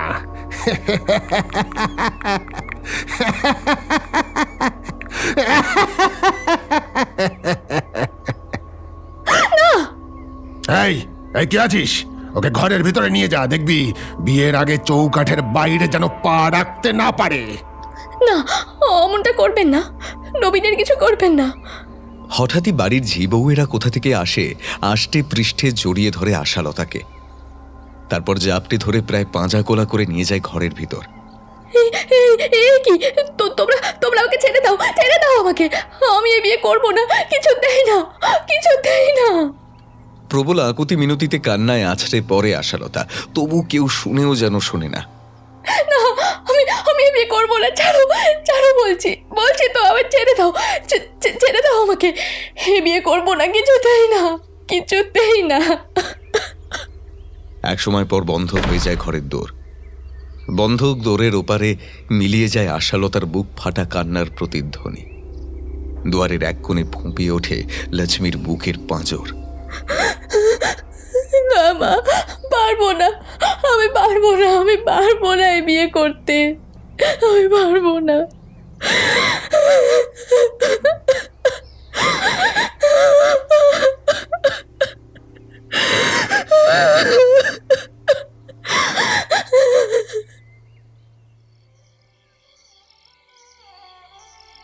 তখন বৈশাখের গোধূলিক্ষণ। কোণে দেখা আলো মেখে আশালতা সেজে উঠেছে নববধূ সাজে। চন্দনে আতরে রজনীগন্ধার গন্ধ সুধায় ম ম করছে। বর আসার অপেক্ষা মাত্র। বাড়ির ঝিউ বউ মেয়েরা তারই প্রতীক্ষায়। মনমোহন তদারকিতে ব্যস্ত। ঘর এখন ফাঁকা। লক্ষ্মী চুপি চুপি এসে বসে আশালতার কাছে। ছলছল চোখ দুটো নিয়ে মন ভরে দেখতে থাকে তার আশাকে। সেও তো চেয়েছিল তার আশা বেটির জীবনেও এমন সুন্দর একটা দিন আসুক, কিন্তু এমন অসুখে ভরা জীবন সে কখনোই কামনা করেনি। বুক যেন ফেটে যায় আশা বেটির আগামী দিনগুলোর কথা ভেবে। আশালতার গালে হাত বোলাতে থাকে। আশালতা লক্ষ্মীর হাত দুটো ধরে কেঁদে ওঠে। তুমি তো জানোই মা, তুমি তো সবই জানো, এই বিয়েটায় যে কেউ সুখী হবে না গো। আমার নবীনটা যে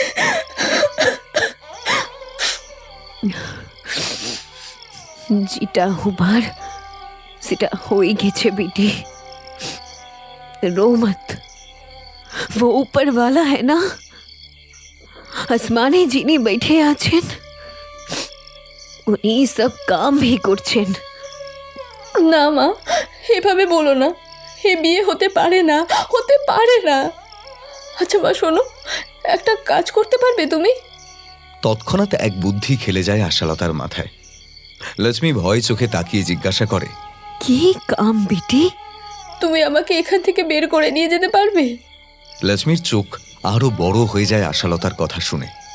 না না রে बेटी, ये बात तो बोलिस ना, चुप जा, सब लोग सुनते पाবে, মুশকিল আরো বাড়বে। না মা, এ বিয়ে কিছুতেই হতে পারে না। আমি জানি তুমি তোমার মেয়ের কষ্ট কিছুতেই সইতে পারবে না, তাই আমি যা বলছি মন দিয়ে শোনো। এখনই সুযোগ, এদিকে তেমন কেউ নেই, সবাই বর আসার অপেক্ষায়। তুমি বরং এখনই চলে যাও, খবর দাও নবীনকে, তারপর তুমি এসে আমায় ইশারা করবে, তখন আমি ঠিক সবার আড়ালে এ ঘর থেকে বেরিয়ে যাব। আমরা অনেক অনেক দূরে চলে যাব মা, পালানো ছাড়া যে আর কোনো উপায় নেই। শিগগির যাও মা, শিগগির যাও। লক্ষ্মীর চোখ ভিজে আসে জলে। এগুলো যে বিপদ, মেয়ের কথা যে ফেলতে পারে না। আঁচলটা মুখে তুলে আর কোনো কথা না বলে ঘর থেকে বেরিয়ে যায় দ্রুত বেগে। আশালতার কান্না ভেজা চোখে মুখে ভেসে ওঠে সামান্য পূর্ণতার হাসি। তার মনস্কামনা পূর্ণ হতে চলেছে। এতদিনে সে মুক্তির পথ পেয়েছে। এতদিন সে সবটা সহ্য করেছিল, কিন্তু আজ সহ্যের বাঁধ ভেঙেছে। এভাবেই যে তাকে মুক্তি নিতে হবে তার বন্দিদশা হতে। মনের কোণে ঘুমিয়ে থাকা সুপ্ত ভালোবাসার পথ চেয়ে থাকে আশালতা। কখন নবীন আসবে, কখন তার ভালোবাসা আসবে। এ রাতের অন্ধকারেই তারা পাড়ি দেবে ভিন রাজ্যের কোনো এক ভিন গায়ে।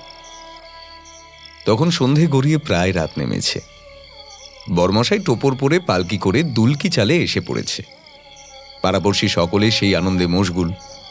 বরমশাইকে খাতির যত্ন করে আপ্যায়ন করতে হবে। আশালতার বুকের পাঁজরে মোচড় লাগে। তার মা এখনো এলো না, নবীন এখনো এলো না তাকে নিতে। বারবার ঘরের জানালা হতে বাড়ির পেছন দিকের পথটায় চোখ রাখে আশালতা, কিন্তু কারোর কোনো পাত্তাই নেই। এত সময় তো লাগার কথাই নয়। কি করছে তারা? মনের মধ্যে অস্থিরতার ঢেউ এসে আছড়ে পড়তে থাকে বারে বারে। এমন সময় ভেজানো দরজাটা নিজে থেকেই খুলে যায়। আশালতা আনন্দের সঙ্গে পিছু ফিরে চেয়ে বলে ওঠে, মা, মা এসেছো? কিন্তু না, লক্ষ্মী নয়। ঘরে প্রবেশ করেছে তার বাবা মনমোহন। মুখে তার বাঁকা হাসি। আশালতার মুখ হয়ে যায় ফ্যাকাশে। কার অপেক্ষায় ছিলি? মায়ের তো? ওই ছোড়াটার সাথে পালিয়ে যাবি? কিন্তু সে আশার গুড়ে যে বালি, আমার আশালতা। আশালতার ঠোঁট কাঁপতে থাকে তীর তীর করে। হৃদস্পন্দনের মাত্রা বেড়ে গিয়ে সেও কাঁপতে শুরু করেছে ধুক ধুক করে। তার মনে তখন একটাই প্রশ্ন, উনি কিভাবে তার পরিকল্পনার কথা জানলেন? তবে কি মা ধরা পড়ে গেছে? কি ভাবছিস আমি কিভাবে জানলাম, তাই তো? ওরে টাকা, ওই টাকা পয়সার কাছে না সব তেজ, সব সততা একেবারে চুপসে যায়। তুই সেই ছোড়ার পথ চেয়েছিলি যে নাকি তোকে নিয়ে পালিয়ে যাবে, সেও যে তার ভালোবাসাটাকে টাকার কাছে বিকিয়ে দিল রে। চমকে যাচ্ছিস তো, কিন্তু এটাই সত্যি। ওরে, তুই তো আমার কথা শুনেছিস। প্রাণে কেন মারতে যাব? ছোড়াকে টাকার লোভ দেখালাম। প্রথমে জানিস ভারী তেজ দেখাচ্ছিল, সে কি তেজ? এই টাকা ছবে না, ও নাকি মন্দ পথের টাকা। আর কি, পকেট থেকে আরো কিছু খসলো, টাকার অঙ্কটা বাড়ালাম, তারপর চাদর জিভে জলটা এলো। খানিকি নিয়ে বিনিয়ে শেষে ছোড়া নিয়ে নিল। সব তেজ একেবারে গলে গেল, সততা ভালোবাসা একেবারে ফুরুত করে উড়ে গেল। আর নেবে নাই বা কেন? ওই হাওয়াতে ভিকিরি ঘরের না খেতে পাওয়া বাউন্ডুলে ছোড়া, তার বয়সটাও তো দেখতে হবে। হাতের সামনে অতগুলো টাকা পেলে কি আর কেউ লোভ ছাড়তে পারে? আশালতা যেন তার কানকে এতটুকু বিশ্বাস করতে পারে না। কি সব শুনছেও? সেই ছোটবেলাকার সঙ্গী, যার সঙ্গে লেখাপড়া, একসঙ্গে বেড়ে ওঠা, বড় হওয়া, প্রতিজ্ঞা, সব মিথ্যে হয়ে গেল শুধু ওই টাকার কাছে। না না না, এ হতে পারে না। চোখ ভিজে ওঠে আশালতার, গাল বেয়ে ঝরতে থাকে জলধারা। না না, আমি বিশ্বাস করি না। আপনি সব মিথ্যে বলছেন। মিথ্যে বলছি তো? জানতাম এসব তোর বিশ্বাস হবে না, না হওয়ারই কথা। যাদের সাথে এতদিন মেলামেশা, তাদের সম্পর্কে এসব শুনলে কারোরই বিশ্বাস হবার কথা নয়। আমারও হতো না। তবে চল গিয়ে শুধাবি তোর মাকে। ও, তোর মায়ের কথাই বা বাদ দি কেন? তোর ওই মা যে নাকি স্নেহ, আদর, ভালোবাসায় এই ছোট্ট থেকে তোকে নিজের কোলে আগলে বড় করে তুলেছে, সেও বিকিয়ে গেল ওই টাকার কাছেই। চমকে ওঠে আশালতা এই কথা শুনে। না, মা কি করেছে? আমি তোর বাপ নই, তোর বাপ তো ওই মংলুর বয়স বাড়ছে, রোগ জ্বালা তো লেগেই আছে, নিজেরাই খেতে পায় না ঠিক করে, ওষুধপত্র পাবে কোত্থেকে? তুই চলে যাবি, এরপর লক্ষ্মীর কি হবে? তুই থাকতে যেটুকু পাচ্ছিল তাও তো বন্ধ হয়ে যাবে। ওদের বিবেক খুলেছে রে, কাজের কাজ করেছে ওরা, আবেগে ভেসে থাকেনি। তাই তো আমার এক কথায় কেমন রাজি হয়ে গেল। ওদের নিজেদের জীবনটা নিয়েও তো ওদের ভাবতে হবে, বল? কিচ্ছু আর বলতে পারে না আশালতা। স্তব্ধ হয়ে গেছে তার মুখ। মনের মধ্যে ইচ্ছে, আশা, ভালোবাসা, টান সব দুমড়ে মুচড়ে ভেঙে যাচ্ছে একে একে। কথাগুলো কি সত্যি? যদি তা নাই হবে, তবে মা তো আসতে পারতো তার কাছে, বলতে তো পারতো, চেষ্টাটুকু করেছিল। সবটা শেষ হয়ে যাওয়ার আগে মেয়ের কাছে এসে এটুকু বলতে পারলো না? হ্যাঁ, আচ্ছা, তবে তখন মা কি সেই জন্যই এ ঘর থেকে যাওয়ার আগে তাকে সব মেনে নিতে বলছিল? মাকে অন্যরকম লাগছিল দেখতে। ভেতরটা একেবারে ভেঙে যাচ্ছে আশালতার। চোখের পর্দা ভেদ করে কষ্টের অশ্রুধারা বেরিয়ে আসতে চাইছে। জলে ভরে ওঠে দুই চোখ। এই সময় ডাক পড়ে আশালতার, তাকে পান দিয়ে মুখ ঢেকে ছাদনা তলায় নিয়ে যাওয়ার জন্য। মনমোহন বলে ওঠে, ওই ডাক পড়লো, ওরা আসছে। ওরে, চোখের জল চন্দন ঘেটে যাচ্ছে যে। পিড়িতি করে আশালতাকে নিয়ে যাওয়া হলো ছাদনা তলায়। আশালতা নিথর, যেন সে কঠিন পাথরে পরিণত হয়েছে। ভাগ্যকে মেনে নিয়ে যন্ত্রের মতো একের পর এক বিয়ের রীতি নিয়ম পালন করে চলল আশালতা। সে জানতেও পারল না তার এই পরিণতির আসল কারণ। বিয়ের সানাই বাজনা তখনও বেজে চলেছে। আনন্দে মশগুল বরযাত্রী থেকে পাড়াপড়শি, বাড়ির সকলে। বহু দূরে যেখানে লোক সমাগম নেই, সেখানে দাঁড়িয়ে আঁচল ভিজিয়ে চলেছে লক্ষ্মী। তার কান্না ভেজা গলায় বারে বারে ভেসে উঠছে, मुझे माफ कर दे बेटी, मुझे माफ कर दे।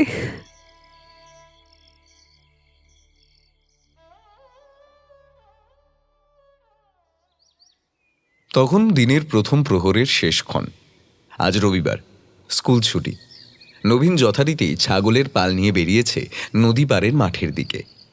হাতে ধরা তার সরু ছড়িটা। ছাগলদের সঠিক পথে এগিয়ে নিয়ে যাওয়ার প্রয়োজন লাগে। সে রোজকার কাজকর্ম করছে ঠিকই, তবু মনটা কেমন যেন উদাস হয়ে আছে। 5 দিন হয়ে গেল আশার দেখা নেই, স্কুলেও যায় না। আবার বোধহয় তার বাবার শাসনের মাত্রাটা বেড়েছে। লক্ষ্মী মাও আসেনি। হঠাৎই বড় পথটা থেকে বাঁশি, সানাইয়ের বাজনার আওয়াজ ভেসে আসে। কারো যেন বিয়ে। কাল রাতেও এই আওয়াজ সে পেয়েছে, তবে দূর থেকে আওয়াজ ভেসে আসলে যেমন শুনতে লাগে তেমন। গায়ে কি কারো বিয়ে লাগলো নাকি? কার বিয়ে? নতুন বরবউয়ের এভাবে যাওয়া নবীনের দেখতে ভারী ভালো লাগে। তার মনে সাজ জাগে। আশালতাকে সঙ্গে নিয়ে যদি এভাবে সে বিয়ের সময় যেতে পারত। টকটকে রাঙা চেলিতে নববধূ সাজে সেজে উঠত আশা। পালকির ভেতরে লজ্জায় রাঙা হয়ে বসে থাকত সে, আর মাথায় টোপর পরে বরের পোশাকে সে চলত তার পিছু পিছু আত্মীয় স্বজনদের সঙ্গে। কিন্তু সেই সাজ কোনো কালই পূরণ হওয়ার নয়। তারা যে কদিন পরে এই গা ছেড়ে পালিয়ে যাবে। বাজনার সুর আরো চড়া হয়। লোকজন এই পথের কাছে চলেই এসেছে প্রায়। নবীন নিজের আকাশ কুসুম ভাবনায় হেসে ওঠে। ছড়িটা নিয়ে নিজের মাথাতেই মারে। পালকি সহ বাজনার দল যখন আরো কাছে এসে পড়ে, নবীন তখন মাঠ থেকে উঠে পথের কাছে এগিয়ে যায়। কাছে গিয়ে সামনের একজনকে জিজ্ঞাসা করে, কার বাড়িতে বিয়ে ছিল গো? এ গাঁয়ের কোন মেয়ে বউ হয়ে যাচ্ছে অন্য গায়ে? লোকটা নবীনকে বলে, ওপারে পায়রাডাঙ্গার ভবতোষ গাঙ্গুলির বাড়ির বউ হয়ে যাচ্ছে এ গাঁয়ের মনমোহন বাড়ুজ্যের মেয়ে। কিছুক্ষণের জন্য যেন থমকে গেল নবীন। ও কি ঠিক শুনল? বেশ কিছুক্ষণ চুপ থাকার পর নবীন আবারও ওই দলের মধ্যে চলতে থাকা অপর একজনকে জিজ্ঞাসা করে, আচ্ছা দাদা, এ গাঁয়ে কার বিয়ে ছিল কাল? লোকটা একটু ভুঁ কুচকে নবীনের আপাদ মস্তক দেখে নিয়ে বলে, তা জেনে তোমার কি বাপু? বলোই না। কেন? ওই মনমোহন বাড়ুজ্যের মেয়ে, চেনো? বলেই লোকটা সামনে ফিরে দলের সঙ্গে এগিয়ে যায়। ফের সেই একই নামটা কানে আসতেই সারা শরীরটা যেন অসাড় হয়ে আসে নবীনের। পা দুটো কাঁপতে কাঁপতে নিজে থেকেই যেন সরে আসে পেছন দিকে। হাতে ধরা ছড়িটা পড়ে যায় আপনা থেকে। কৌতূহলী চোখ দুটো স্থির হয়ে চেয়ে থাকে দুলকি চালে চলতে থাকা 4 বেহারার পালকিখানার দিকে। তার দরজাটা ঢাকা, নকশা কাটা পাতলা সাদা ফিনফিনে পর্দায়। ভেতরে বধূ বেশে রয়েছে আশালতা। কেমন যেন ভ্যাবা চাকাকে দাঁড়িয়ে থাকে নবীন ওই একই জায়গাতে। বাঁশি সানাইয়ের ধ্বনি তখন মিলে গিয়েছে পথের বাঁকে। কানের কাছে তখন শুধু একটাই গলার স্বর ভেসে আসে, যেন ছেলেবেলায় পড়া আশালতার গলায় রবি ঠাকুরের সেই লেখাখানি। আমরা সকলেই পৃথিবীতে কাহাকেও না কাহাকেও ভালোবাসি, কিন্তু ভালোবাসিলেও বন্ধু হইবার শক্তি আমাদের সকলের নাই। বন্ধু হইতে গেলেই সঙ্গ দান করিতে হয়। অন্যান্য সকল দানের মতো এই দানেরও একটা তহবিল দরকার। কেবলমাত্র ইচ্ছাই যথেষ্ট নহে। একটা খাঁচা থেকে বেরিয়ে আর এক খাঁচায় আটকা পড়ল। আবারও বন্দিনী হলো আশালতা। বিবাহ হলো দুটো আত্মা, দুটো পরিবার ও দুটো বৈচিত্র্যময় সংস্কৃতির স্বর্গীয় মিলন। ভিন্ন জীবনযাত্রা, ভিন্ন গল্প, বিশ্বাস এবং দুটো জগৎ একত্রিত হয়ে নিজেদের জন্য সম্পূর্ণভাবে একটা নতুন পৃথিবী তৈরি করে, যা হলো বিবাহের বিষয়। কিন্তু আশালতার ভাগ্যে যে এর কোনোটাই নেই। আছে কিছু স্বার্থপূরণ, লোভ, বিনিময় আর নিম্ন কুসংস্কৃতি সম্পন্ন কুরুচিপূর্ণ মানসিকতার আঘাতের অসহ্য যন্ত্রণা। ফুলশয্যা রাতে আশালতা পায় আরও একটা প্রবল আঘাত। নিজের অনিচ্ছা সত্ত্বেও প্রবল অভিমানে দুঃখে যে ভাগ্যকে মেনে নিয়ে নিজের জীবনকে সঁপে দিয়েছিল, ভেবেছিল এই জীবন তরণী হয়তো তার মতো করে নতুনভাবে বয়ে চলবে, তাতে হাল ধরার প্রয়োজন নেই। কিন্তু নতুন জীবন শুরু করার আগের মুহূর্তে আশালতা জানতে পারে কিছু চরম সত্য। তার স্বামী বিনোদভূষণ এক ভয়ঙ্কর বিরল অসুখের শিকার। সে কর্কট রোগে আক্রান্ত। তুমি হয়তো ভাবছো তোমার জীবনটা কিভাবে কেন নষ্ট করলাম, তাই তো? কোনো কথাই নেই আশালতার মুখে।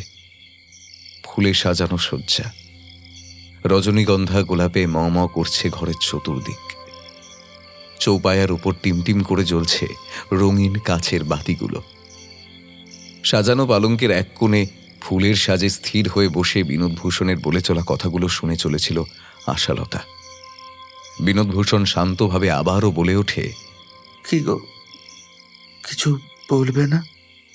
আশালতা এবার তার মুখ ধীরে ধীরে তুলে স্থির চোখে তাকায় স্বামীর দিকে। চৌপায়ার উপর গলার মালাটা খুলে রেখে বিনোদভূষণ বলে, আমি জানি কত বড় অপরাধ করেছি আমি। কেন করলেন এমনটা, কেন করলেন? এবার আশালতা মুখ খোলে, কিন্তু সে ভাষা অত্যন্ত শান্ত ধীর। বিনোদভূষণ বলে, উপায় ছিল না গো, আমার কিছুই করার ছিল না। বিয়ের মতো একটা গুরুত্বপূর্ণ কাজ, দুটো মানুষের জীবন, তাদের পথ চলা, আপনি সব জানেন, সবটা বুঝছেন, অথচ বলছেন আপনার কিছুই করার ছিল না। হ্যাঁ আশালতা, সত্যি আমার কিছুই করার ছিল না গো। এই বাড়িতে আমার কথার কোনো দাম নেই, ছোটতেও ছিল না, আর এখন তো। থেমে যায় বিনোদভূষণ। আশালতার চোখে মুখে ভেসে ওঠে কারুণ্যের ছায়া। আশালতা বলে, থামলেন কেন? যখন থেকে বুঝতে শিখেছি তখন থেকেই শুনে আসছি আমি নাকি অক্ষম, কোনো গুণই নেই আমার মধ্যে, ছেলের নামে কলঙ্ক। তাই বাড়ির এক কোণেই ছিল আমার অবস্থান। আর তারপর এই মারণ রোগে আক্রান্ত হবার পর থেকে তো প্রায় একঘরেই হয়ে গেলাম। সকলে মনে মনে চায় আপদ যত তাড়াতাড়ি বিদেয় হবে ততই ভালো। আশালতার চোখ ছলছল করে ওঠে। তাহলে এ বিয়ে, এত আড়ম্বর? ওটাই তো বুঝলে না, আড়ম্বর অনুষ্ঠান সে তো সব সামাজিকতার আবরণ। ঠিক যে কারণে তোমার বাবা তোমাকে খাঁচা থেকে বের করে দিলেন, ওই একই কারণে এ বাড়িতেও তোমাকে খাঁচায় বন্দি করা হলো। গাঙ্গুলির বাড়িতে তো বিয়ের বয়সী ছেলে একজনই, ভবতোষ গাঙ্গুলির পুত্র বিনোদভূষণ গাঙ্গুলি।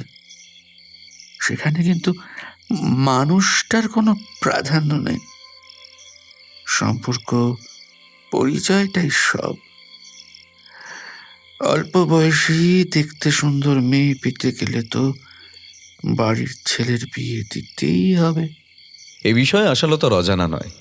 ভাগ্য গুণেই যে তার মূল্য, না হলে যে তার কোনো দাম নেই, তা তো সে জানে। কিন্তু বিনোদভূষণের বাকি কথার অর্থ তার কাছে পরিষ্কার নয়। সে তো বুঝলাম, কিন্তু সৌভাগ্যের সাথে সৌন্দর্য, বয়স, এসবের কি সম্পর্ক? সবটা বলছি, কিন্তু আগে বলো তো, পালাতে পারবে তো? বিনোদভূষণের এ কথায় অবাক হয়ে যায় আশালতা। মানে এ আপনি কি বলছেন? ঠিকই বলছি, সময় বেশি নেই, এক্ষুনি তোমায় পালাতে হবে। আমি তোমায় সাহায্য করব। আপনি এভাবে এক্ষুনি পালানোর কথা বলছেন কেন? বিনোদভূষণ আশালতার সামনে কিছুটা এগিয়ে গিয়ে গলার স্বর নিচু করে বলতে থাকে, এই বাড়ির কর্তা ভবতোষ গাঙ্গুলি, আসলে তার সততার আড়ালে তিনি একজন অসৎ, অসাধু, দুশ্চরিত্রের মানুষ, কুচক্রী নারী পাচারকারী এক ব্যবসায়ী। কি বলছেন কি এসব?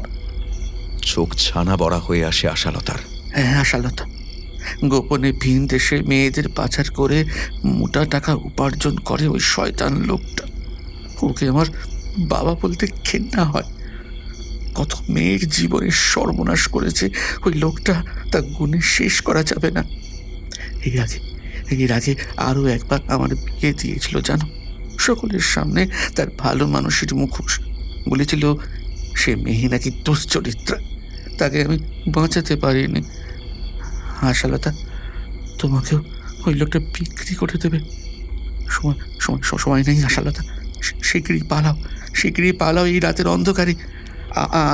আমি তোমায় পথ বলে দিচ্ছি, আমি তোমায় পথ বলে দিচ্ছি। আশালতার চোখে জল, দৃষ্টি বিনোদভূষণের করুণ চোখের ওপর। রাঙা ঠোঁট দুটো কাঁপছে তিরতির করে। মৃত্যু পথযাত্রী মানুষটা নিজের জীবনকে বিপদের মুখে এগিয়ে দিয়েও তাকে বাঁচানোর জন্য ব্যাকুল হয়ে উঠেছে। না জানি সে চলে গেলে মানুষটার কি হাল হতে চলেছে। বিনোদভূষণের চোখে মুখে তখন উৎকণ্ঠার ছায়া। আশালতা, না, আমি একা নই, পালাতে হলে আপনিও পালাবেন। না আশালতা, তা হয় না। হয়, সব হয়। আপনিও যাবেন আমার সাথে, আপনাকে আমি সারিয়ে তুলব, কিচ্ছু হবে না আপনার। আশালতা, আপনি যাবেন আমার সাথে, চলুন। না আশালতা, তোমার জীবনের সাথে আমার জীবন জড়াতে চাই না। আমার জীবন তো ক্ষণিকের জন্য, এরপর। বলেছি না আপনার কিচ্ছু হবে না, আপনাকে আমি চিকিৎসা করাবো যেভাবেই হোক। আচ্ছা, আমরা না হয় পালিয়ে বাঁচতে পারবো, কিন্তু বাকি মেয়েরা, এই অপরাধ তো চলতেই থাকবে। জানি আশালতা, তবে আগে তো এখান থেকে বেরোতে হবে, না হলে যে কিছু করাই সম্ভব হবে না। বেশ, চলুন তবে। আশালতা এগোতে গেলে বিনোদভূষণ আটকায় তাকে। একটু দাঁড়াবে আশালতা? আশালতা পিছু ফিরে চায় স্বামীর দিকে। গলায় একটা ঢোক গিলে ঠোঁট কাঁপাতে কাঁপাতে বিনোদভূষণ বলে, যতদিন বাঁচব তোমার জীবনের সাথে নিজেকে জড়াবো না ঠিকই, আমার কোনো খারাপ উদ্দেশ্য নেই, কিন্তু তোমার ওই হাত দুটো একটু স্পর্শ করতে দেবে বন্ধু হিসেবে? নীরব দৃষ্টি ভরে আশালতা কিছুক্ষণ তাকিয়ে থাকে বিনোদভূষণের মুখের দিকে। তারপর চোখে ভেসে ওঠা জল মুছে হাত দুটো বাড়িয়ে দেয় তার স্বামীর দিকে। শাঁখা গয়না পরা হাত দুটোকে ধীরে ধীরে তার দুহাত দিয়ে স্পর্শ করে বিনোদভূষণ। তারপর আশালতার হাত দুটো নিয়ে ঠেকায় নিজের মাথায়। ছলছলিয়ে ওঠে বিনোদভূষণের দুই চোখ। দুফোঁটা জলের কণা টুপ করে পড়ে পাথরের মেঝের উপর। এরপর আর সময় অপচয় না করে রাত্রি দ্বীপ্রহরের শেষ ক্ষণে দুজনে চুপি চুপি বেরিয়ে পড়ে গাঙ্গুলি বাড়ির পেছনের দরজার দিকে। প্রাচীর ঘেরা প্রশস্ত বাগানটা পেরিয়ে বিনোদভূষণ খুব সন্তর্পণে ছোট্ট দরজাটা খুলতে যাবে, হঠাৎই একটা একনলা বন্দুকের নলের অগ্রভাগটা এসে ঠেকল আশালতার কাঁধে। আঁতকে উঠল আশালতা। পেছন ফিরতেই ভেসে উঠল এক ছায়া মূর্তি। ভয়ে আশালতার বুক শুকিয়ে কাঠ। বিনোদভূষণ দরজার পাল্লাটা খোলার পর হঠাৎই পেছনে জ্বলে ওঠে বেশ কয়েকটা মশাল। স্বয়ং ভবতোষ গাঙ্গুলি তখন বন্দুক ধরে আছে আশালতার দিকে, কিন্তু তার ক্রূর দৃষ্টি তার ছেলের মুখের উপর। কি ভেবেছিলে পালানো এতই সহজ? আমার চোখের আড়ালে আমার ধরা পাখিকে খাঁচা থেকে বের করে দিবি? ভয় প্রচণ্ডভাবে কাঁপতে থাকে বিনোদভূষণ। চোখ মুখ ফ্যাকাশে, মুখে কোনো কথা নেই। বিপদের সময় যে ভয় পেলে চলবে না, সাহস আনতেই হবে। আশালতা বেশ খানিকটা সাহস মনে এনে সদর্পে বলে ওঠে, পালিয়ে আমি একা নই, যাচ্ছেন উনিও। আর এখান থেকে আমরা বেরিয়ে আপনার ভালো মানুষের মুখোশটা টেনে ছিঁড়ে ফেলে এই নোংরা রূপটাকে সকলের সামনে আনবো, আর সেটা হতে চলেছে খুব তাড়াতাড়ি। তাই নাকি? এ পাখি তো বড্ড ছটফট করে। তা ওই মনমোহনের খাঁচায় তো এভাবে ছটফট করতে না, ওখানে তো চুপটি করে শান্ত হয়ে বসে থাকতে এক কোণায়। সময় যে এসে গেছে, সকলের হিসেব এক এক করে হবে। ও বাবা, এ মেয়ে দেখি আবার ওই সুৎখর বাপের মতো হিসেব নিকেশ নিয়ে বসলে। বাপ যেমন কড়ায় গন্ডায় বুঝে নিল, কিন্তু হিসেব যে এবার আমি নেব, কথাটা শেষ করতে না করতেই বন্দুকের নলের মুখ সরে গিয়ে তাক হয় বিনোদভূষণের বুক লক্ষ্য করে। সঙ্গে সঙ্গে রাতের নীরবতা ভেদ করে গর্জে ওঠে বন্দুকের নল। ঝাড়া হয়ে যায় বিনোদভূষণের বুক। প্রচন্ড জোরে চিৎকার করে বিনোদভূষণ ধড়াস করে পড়ে যায় মাটিতে। এই ভয়ঙ্কর দৃশ্যতে একেবারে হকচকিয়ে যায় আশালতা। চোখ দুটো বড় বড় করে আঁতকে ওঠে সেও। বিনোদভূষণের পরনের সাদা পাঞ্জাবিটা ভিজে উঠছে তাজা টকটকে গাঢ় লাল রক্তে। মাটিতে লুটিয়ে পড়ে তখনও আশালতাকে তার বাঁচানোর প্রবল চেষ্টা। আধবোঝা চোখে জড়ানো স্বরে সে বলতে থাকে, দাঁড়িয়ে থেকো না আশালতা, পালাও পালাও পালাও। আশালতার দু চোখ ভেসে যায় জলে। কি করবে দিশা পায় না সে। বিনোদভূষণ প্রচন্ড কষ্টে আবারও বলে ওঠে, পালাও। ঠিক তখনই ভবতেশ গাঙ্গুলির গম্ভীর স্বরে আদেশ হয়, কোনো মতে পালাতে দিবি না, ধর ধর শিগগির। আশালতা শেষবারের মতো বিনোদভূষণের দিকে একবার তাকিয়ে চোখের জল মুছে তাকে বিদায় জানিয়ে খোলা দরজাটা দিয়ে দ্রুত বেগের সঙ্গে সঙ্গে বেরিয়ে গিয়ে পাল্লা দুটো বন্ধ করে বাইরে থেকে শিকল তুলে দেয়। ভেতর থেকে প্রচণ্ড জোরে চিৎকার ও দুমদাম আওয়াজ করে আঘাত পড়তে থাকে ভারী লোহার দরজার উপর। আর এক মুহূর্ত সেখানে দাঁড়িয়ে না থেকে ঊর্ধ্বশ্বাসে দৌড়তে থাকে দিকবিদিক শূন্য হয়ে। প্রচণ্ড আঘাতে একসময় শিকল খুলে যায়। মশাল ও বর্ষা হাতে দরজা থেকে বেরিয়ে পড়ে জনা কয়েক দস্যু আকৃতির মানুষ। ওদিকে মাটিতে এলিয়ে থাকা নিস্তেজ শরীরটা থেকে প্রাণবায়ু বিদায় নিয়েছে ততক্ষণে। মারণ রোগ কেড়ে নেবার আগেই বাবার হাতে চিরঘুমের দেশে পাড়ি দেয় ছেলে।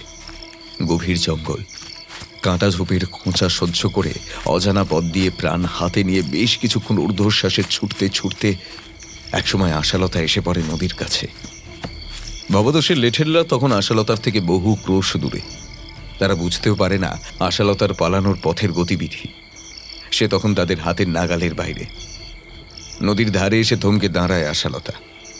মাথা তখন ঝিমঝিম করছে, হৃদযন্ত্র কাঁপছে ধক ধক করে। প্রচণ্ড হাঁপাতে থাকে সে। কিন্তু দাঁড়ালে যে চলবে না, তাকে ওদের হাতের নাগাল থেকে বেরিয়ে ওই শয়তানগুলোর মুখোশ টেনে খুলতে হবে। সবার আগে গিয়ে দাঁড়াবে মনমোহন বাড়ুজ্যের সামনে। খুব কষ্ট হয় আশালতার ওই মানুষটার কথা ভেবে। তার পরিণতি এইভাবে হওয়ার ছিল। মৃত্যুর সময়ও সে তাকে বাঁচাতে চাইছে প্রাণপণ, অথচ সে কিছুই করতে পারল না তার জন্য। কিন্তু সে করবে। ওই পাপী খুনিরও চরম শাস্তির ব্যবস্থা করবে সে। চোখের জল মুছে খুব তাড়াতাড়ি ঘাটের দিকে নামতে থাকে আশালতা। আকাশে শুক্ল ত্রয়োদশীর চাঁদ।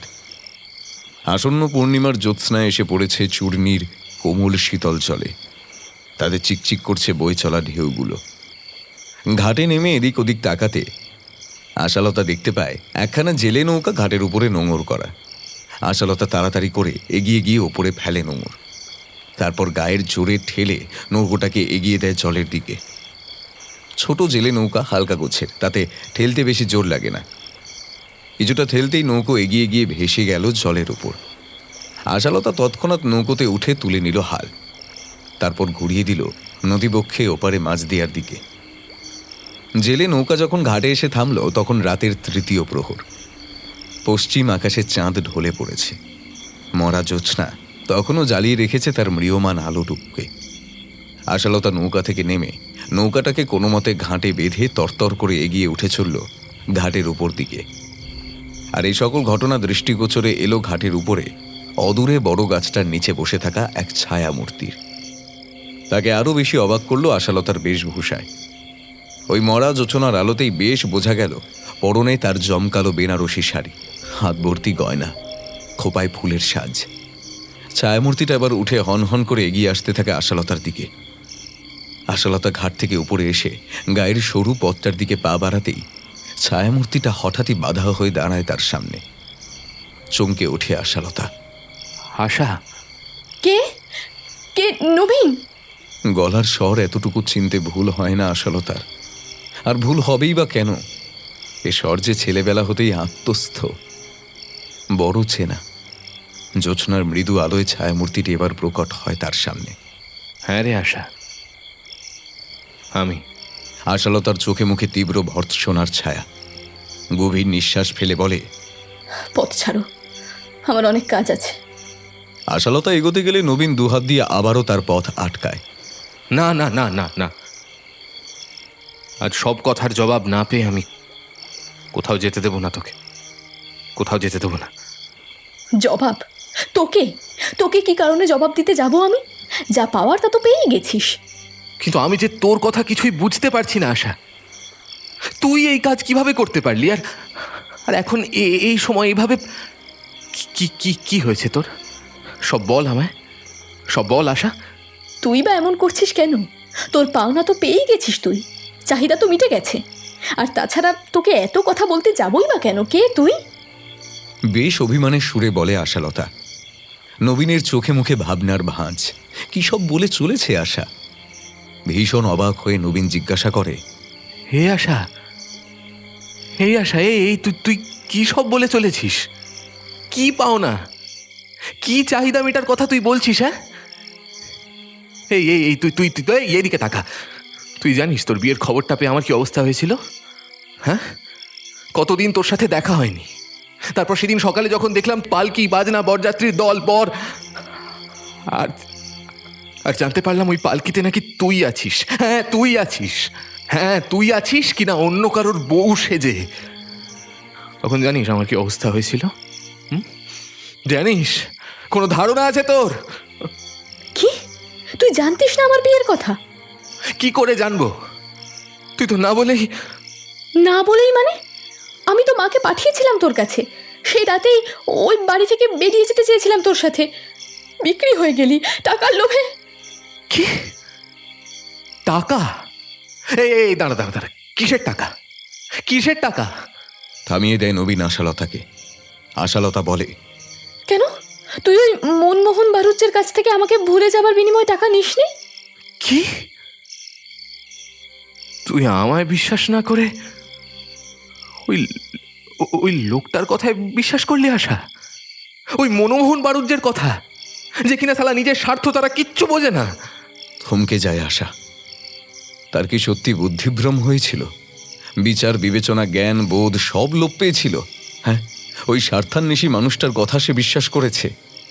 অথচ যারা তার সবচেয়ে কাছের আপনজন, তাদের সম্পর্কে এভাবে সে ভাবতে পারল? আর নিজের বিবেক বুদ্ধিকে বিসর্জন দিয়ে সে কি করে বসল? থমকে ওঠে আশালতা, দু চোখ ভরে ওঠে জলে। নবীন, নবীন রে, কি করে এত বড় ভুলটা করে বসলাম আমি? নবীন, তার মানে মায়ের সম্পর্কে যে কথাগুলো বলেছে ওই লোকটা সব মিথ্যে, সব সাজানো? নবীন। হ্যাঁ আশা, ওই লোকটা সব পারে। তোকে একা করে দিতে মিথ্যে বলে সবাইকে তোর থেকে আলাদা করে দিয়েছে, যাতে তুই মন থেকে কোনো জোর না পাস। এবার ঢের বুঝতে পেরেছি কিভাবে তোর বিয়েটা হয়েছে। জানিস আশা, সেদিনের পর থেকে আমি এমন হয়ে গেছিলাম, কোনো ঘোরের মধ্যে পড়ে গিয়েছিলাম। চূর্ণির জলে নিজের জীবনটা আমি সঁপে দিতেও দুবার ভাবিনি। নবীন। নবীনের মুখ চেপে ধরে আশালতা। নবীন আশালতার হাতটা নিজের মুখ থেকে নামিয়ে খানিক হেসে বলে, না, পারিনি। জীবনটাকে এইভাবে শেষ করতে পারিনি। কে আটকেছে জানিস? কে? তুই। আশা অবাক হয়ে আলতোভাবে তাকায় নবীনের চোখের দিকে। মরা জোছনার ভাঙা আলোতে ওদের দৃষ্টি একে অপরের চোখে নিবদ্ধ। নবীন বলে, তোর সাহসিকতা, আদর্শ আমায় আটকেছে। তাই তো রোজ রাতে যখন এখানটায় এসে বসে বসে তোর কথা ভাবি। যদি তুই কখনো আমার সামনে দাঁড়িয়ে এসে বলিস, নবীন রে, আমি এসেছি, তোর আশা ফিরে এসেছে। কিন্তু না না না, সেটা তো হওয়ার নয়, আর কখনো হওয়ার নয়।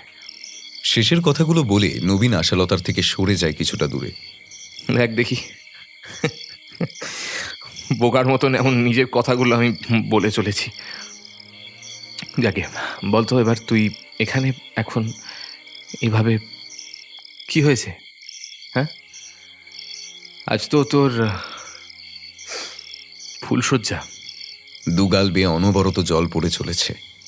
ফুঁপিয়ে ওঠে আশালতা, বলে, সে অনেক কথা রে নবীন। ওই লোকটার নিজের সুখের জন্য সবার জীবন নিয়ে এভাবে খেলতে পারে না। সব হিসেব চুকোতে এসেছি আমি। আশা, কি হয়েছে বলবি? বলবো রে, সব বলবো।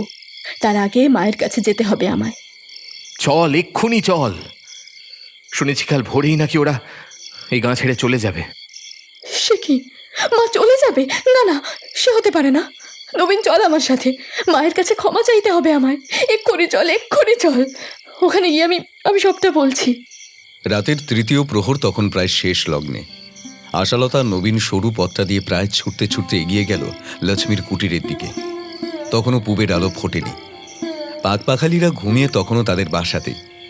আশালতার মুখে তার জীবন সত্য শুনে হতবাক লক্ষ্মী, মংলু থেকে নবীনও পর্যন্ত। লক্ষ্মীর চোখে ভেসে আসে জল।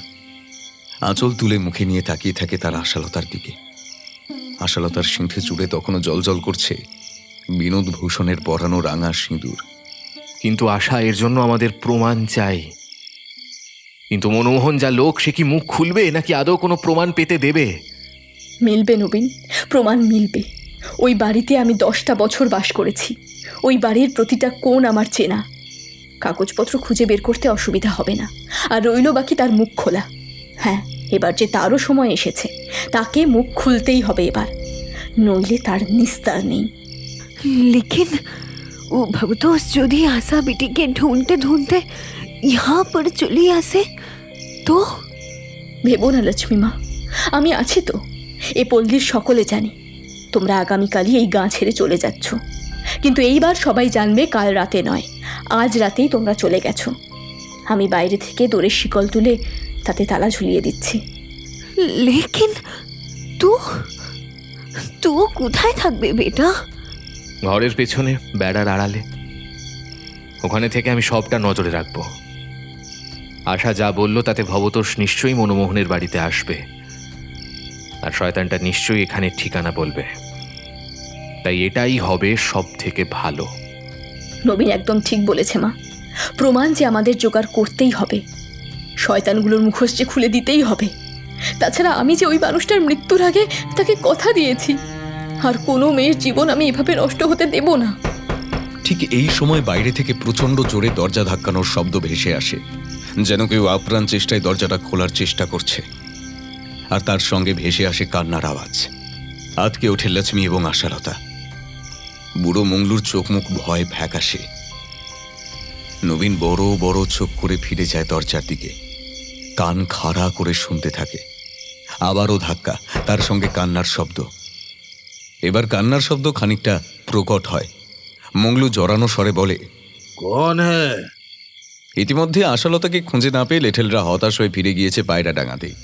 ভবতোষ আর দেরি না করে জনাতিনেক লেঠেল নিয়ে তখনই হন্তদন্ত হয়ে বেরিয়ে পড়ে মনমোহনের বাড়িতে আসার জন্য। কারণ তার মনে ভয়, আশালতা সবটা জেনে গেছে। নিজের খাঁচায় তাকে বন্দি করতে পারেনি, এবার তার কীর্তি ফাঁস হলে তার যে রক্ষে থাকবে না।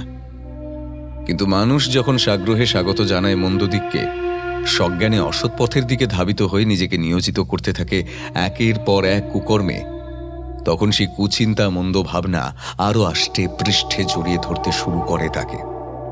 বিবেক বোধ জ্ঞান লোপ পেতে শুরু করে ধীরে ধীরে। একের পর এক অপরাধ পাপকর্মে লিপ্ত হয়। দলবল নিয়ে ভবতোষ শেষে হাজির হয় মনমোহনের বাড়ি। চোখে মুখে তার আশঙ্কার সঙ্গে মিশে ক্রুদ্ধতার ছায়া। আশালতাকে না খুঁজে পাওয়া নিয়ে প্রচণ্ড বাগবিতণ্ডা হয় ভবতোষের সঙ্গে মনমোহনের। মনমোহন বুঝতেই পারে না এত কিছু ঘটনা কিভাবে ঘটে গেল, আশালতাই বা গেল কোথায়। অতগুলো সন্ডামার্কা লেঠেলদের সামনে থেকে পালালোই বা কি করে? এত রাতে অচেনা জায়গা, অত জঙ্গল, ঝোপঝাড়ের মধ্যে দিয়ে কোথায় গেল উবে? মাথা কাজ করতে থাকে না মনমোহনের। সে যে কিছু ভাবতে যাবে সেই সময়টুকুও দেয় না ভবতোষ। সোজা সুজি তাকে সব টাকা ফেরত দিতে বলে। কিন্তু মনমোহন যে ধরনের মানুষ, আর যে মানুষ একবার টাকার গন্ধ স্বাদ পেয়ে যায়, সে লোভ কখনো ছাড়তে পারে? মনমোহনও তাই তার টাকা ফেরত দিতে নারাজ। কিন্তু ভবতোষ যে ছেড়ে দেবার লোক নয়। তার মাথায় যে তখন রক্ত ছড়ে গিয়েছে। যে নিজের স্বার্থে নিজের ছেলেকে খুন করতে পারে, সে সব করতে পারে। রক্তাভ চোখ নিয়ে বিদ্রুপের হাসি হেসে কেমন যেন পৈশাচিক স্বরে শুধু বলে ওঠে,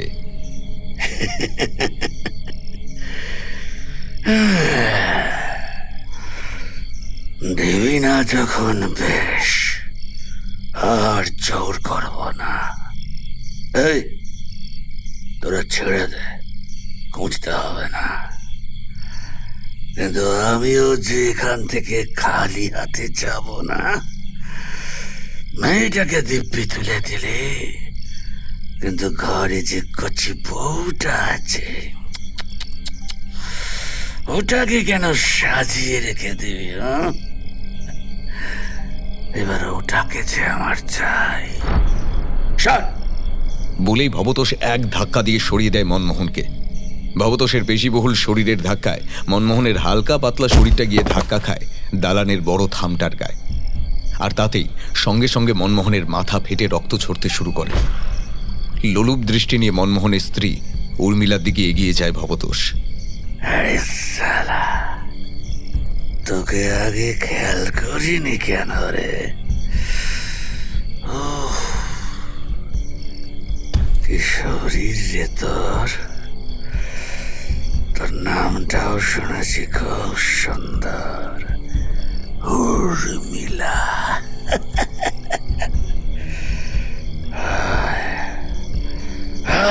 কাছে আসবি না? আমি আসি তাহলে। আমি আসি তাহলে। ভবতোষের এই রূপ দেখে উর্মিলা তখন ভয়ে প্রচন্ড চিৎকার শুরু করেছে।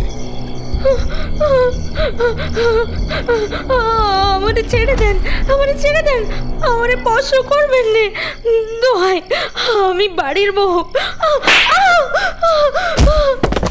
ভবতোষ তার চওড়া হাতে একটা জোরালো থাপ্পড় কষিয়ে দিল উর্মিলার গালে। টাল সামলাতে না পেরে সে ছিটকে পড়ল মাটিতে। যন্ত্রণায় ও ভয়ে সে চেঁচিয়ে উঠল, কিন্তু সেই চিৎকার আর্তনাদ মনমোহনের কানে গেলেও তার কিছুই করার ক্ষমতা থাকল না। ভবতোষ, ভবতোষ, আপনি কি করতে চলেছেন? মাথায় আঘাত পেয়ে উঠে গিয়ে সেও ভবতোষের নাম ধরে চিৎকার করে তাকে আটকাতে গেলে ভবতোষের লেঠেলরা তাকে ঘিরে ধরে, পাঁজা কোলা করে ছুঁড়ে ফেলে দালানের থেকে বাইরের উঠোনে। হুমড়ি খেয়ে পড়ে মনমোহন, আর সঙ্গে সঙ্গে তার কোমর আর কনুইয়ের হাড় ভেঙে যায়। শরীরের বেশ কিছু জায়গায় আঘাতের সঙ্গে কেটে ছড়েও যায়। প্রচণ্ড যন্ত্রণায় ছটফট করতে থাকে মনমোহন। গঙ্গানির সঙ্গে তার মুখ থেকে ভেসে আসে প্রবল কষ্টের কান্না, কারণ ওদিকে ততক্ষণে ভবতোষ শুরু করেছে এক নারকীয় অত্যাচার উর্মিলার শরীরের ওপর। ছেঁড়া শাড়ির অংশ দিয়ে বেঁধে দিয়েছে তার মুখ, হাত পা। অসহায় উর্মিলার নড়বার মতো ক্ষমতা নেই।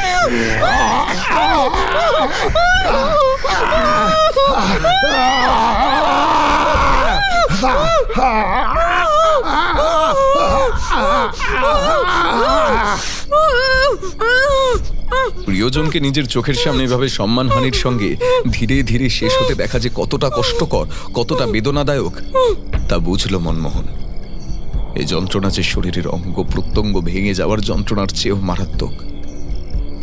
কিছুক্ষণ সবটা শান্ত, এরপরই শোনা যায় ভবতোষের প্রবল উল্লাস, উন্মাদনার হাসি।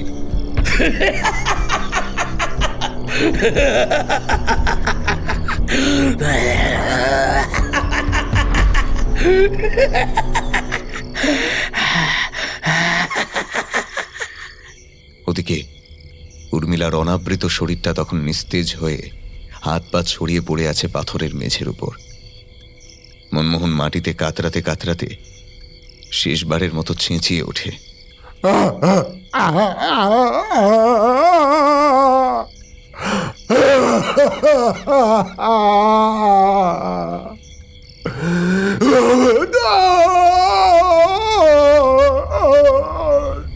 মনমোহনের চিৎকারে আবারও তাচ্ছিল্যের হাসি হেসে ওঠে ভবতোষ। এক পরম তৃপ্তির সঙ্গে লোলুপ দৃষ্টি নিয়ে উর্মিলার মৃত শরীরটার দিকে তখনও তাকিয়ে আছে সে। উঠোনে ছটফট করতে থাকা আহত মনমোহনের সামনে তখন এসে দাঁড়িয়েছে তারই মেয়ে আশালতা। ছটফট করতে করতে তার বাম হাতটা আচমকাই স্পর্শ হয় আশালতার পায়ে। চমকে ওঠে মনমোহন। কাতরভাবে মুখটা তুলে চাইতেই রক্তাক্ত চোখ মুখটা যেন একেবারে ফ্যাকাশে হয়ে যায়। প্যাল করে সে চেয়ে থাকে মেয়ের মুখের দিকে।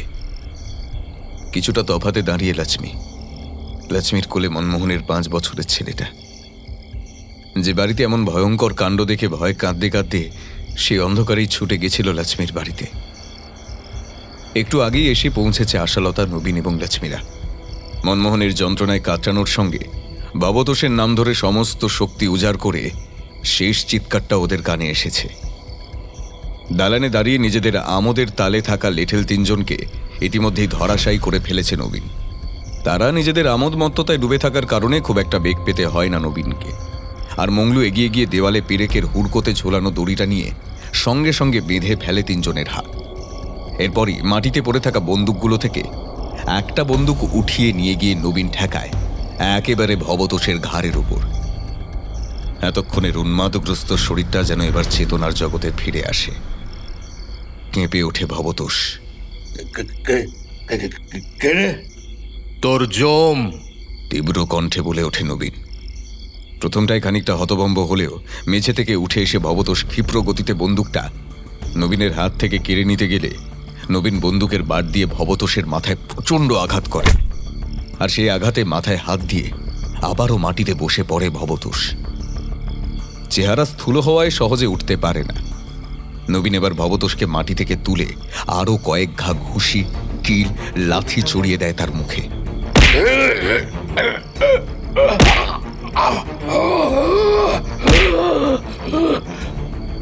এরপর মংলু আর একটা মোটা দড়ি নিয়ে শক্ত করে বেঁধে ফেলে ভবতোষের 2 হাত। হিংস্র বাঘের মতো গর্জন করতে থাকে ভবতোষ। মুখে ভেসে ওঠে চাপ চাপ রক্ত। ঠোঁটের কোণে হতে বেরিয়ে আসে রক্তের ক্ষীণ ধারা। মাটিতে ওলট পালট খেয়ে ছটফটানির সঙ্গে মুখ থেকে বের করে চলে হিংস্র গর্জন। আশালতা এবার তার বাবার উদ্দেশ্যে বলে ওঠে, চিরটা কাল নিজের স্বার্থ ছাড়া কিছুই চিনলেন না। টাকার লোভ যে কোন পরিণতির দিকে নিয়ে যেতে পারে টের পেলেন তো? রক্তাক্ত চোখ মুখ বেয়ে গড়িয়ে পড়ে চোখের জল। শরীরে অসহ্য যন্ত্রণা, তার সঙ্গে মনেরও। কথা বলার আর কোনো ক্ষমতাই নেই মনমোহনের। তবু করুণ অনুতপ্ত চোখে তাকিয়ে থাকে মেয়ের মুখের দিকে নিজের কৃতকর্মের কথা ভেবে। আশালতার চাহনি স্থির। সে একভাবে বলে চলে, আপনাদের মতো অমানুষেরা চিরকাল নারী জাতিকে অবহেলা, অসম্মানের পাত্রী করে রেখেছেন। এই পুরুষ শাসিত সমাজে আপনাদের মতো পুরুষ জাতির কাছে আমরা শুধুই আবর্জনা। অথচ সেই আবর্জনাকেই নিজেদের প্রয়োজনে নোংরা স্তূপ থেকে তুলে এনে ঘরের সিংহাসনেও বসান। খাঁচায় বন্দি করে নিজেদের স্বার্থ চরিতার্থের জন্য সুবিধা মতো ব্যবহার করেন। যার প্রকৃত দৃষ্টান্ত আমি। আপনার এই ঘরে জন্ম নিয়ে আমি কোন ভুলটা করেছিলাম বলতে পারবেন? পারবেন না। কোনো উত্তর নেই আপনার কাছে। একের পর এক মেয়ে হওয়ার জন্য একসময় মানুষটাকে কত কটু কথা শুনতে হয়েছিল। শেষ পর্যন্ত সইতে না পেরে তাকে মরতে হলো। বাকি মেয়েদের বিদায় দিয়ে দায় সারলেন, তাদের সাথে কোনো সম্পর্কও রাখলেন না। আর ওই মানুষটার উপর এমন মানসিক অত্যাচার করলেন আপনারা যে তার কোলের মেয়েটাকেও সহ্য করতে পারেনি নিজের প্রতি ধিক্কারে। ওঠার আর কোনো ক্ষমতা নেই মনমোহনের। সারা শরীর ক্ষতবিক্ষত। হাত দুটো কাছে এনে জড়ো করার চেষ্টা করলেও পারে না। থরথর করে কাঁদতে থাকে, শরীরে বেদম যন্ত্রণা। তবু কাঁদতে কাঁদতে বলে ওঠে,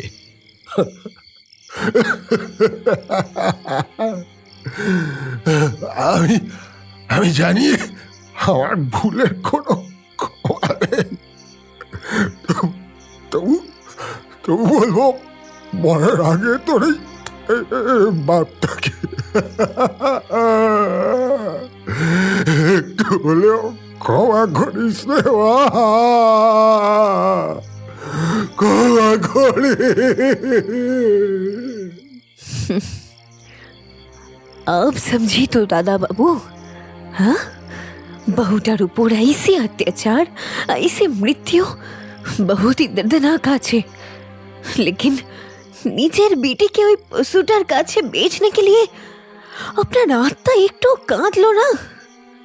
अब समझी तो ऊपर वाला আছেন, उस आसमान में बैठे सब দেখছেন।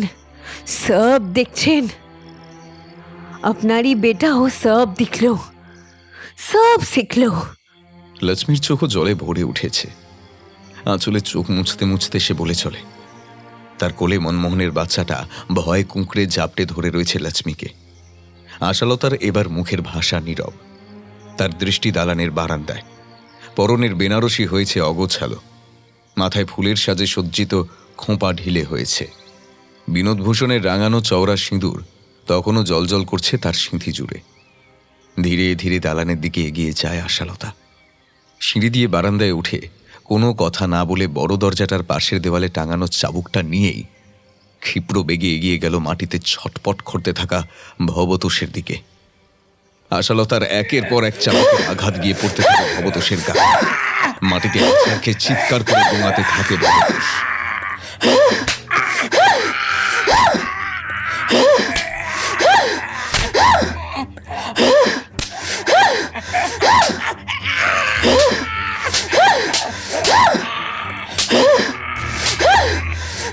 খানিক আগের সেই শান্ত স্থির দৃষ্টি যেন আচমকাই বদলে গিয়ে এবার রুক্ষ আকার নেয়। এক উন্মত্ততা বহর করে আশালতাকে। প্রত্যেকটা আঘাতের সঙ্গে সে বলে চলে, বলেছিলাম না, সময় আর বেশি দেরি নেই, পরিণাম ঘনিয়ে এসেছে। মিলল তো আমার কথা। নে, এই চাবুকের প্রত্যেকটা আঘাত এক একটা মেয়ের চোখের জল, তোর পাপের পুরস্কার। নে নে।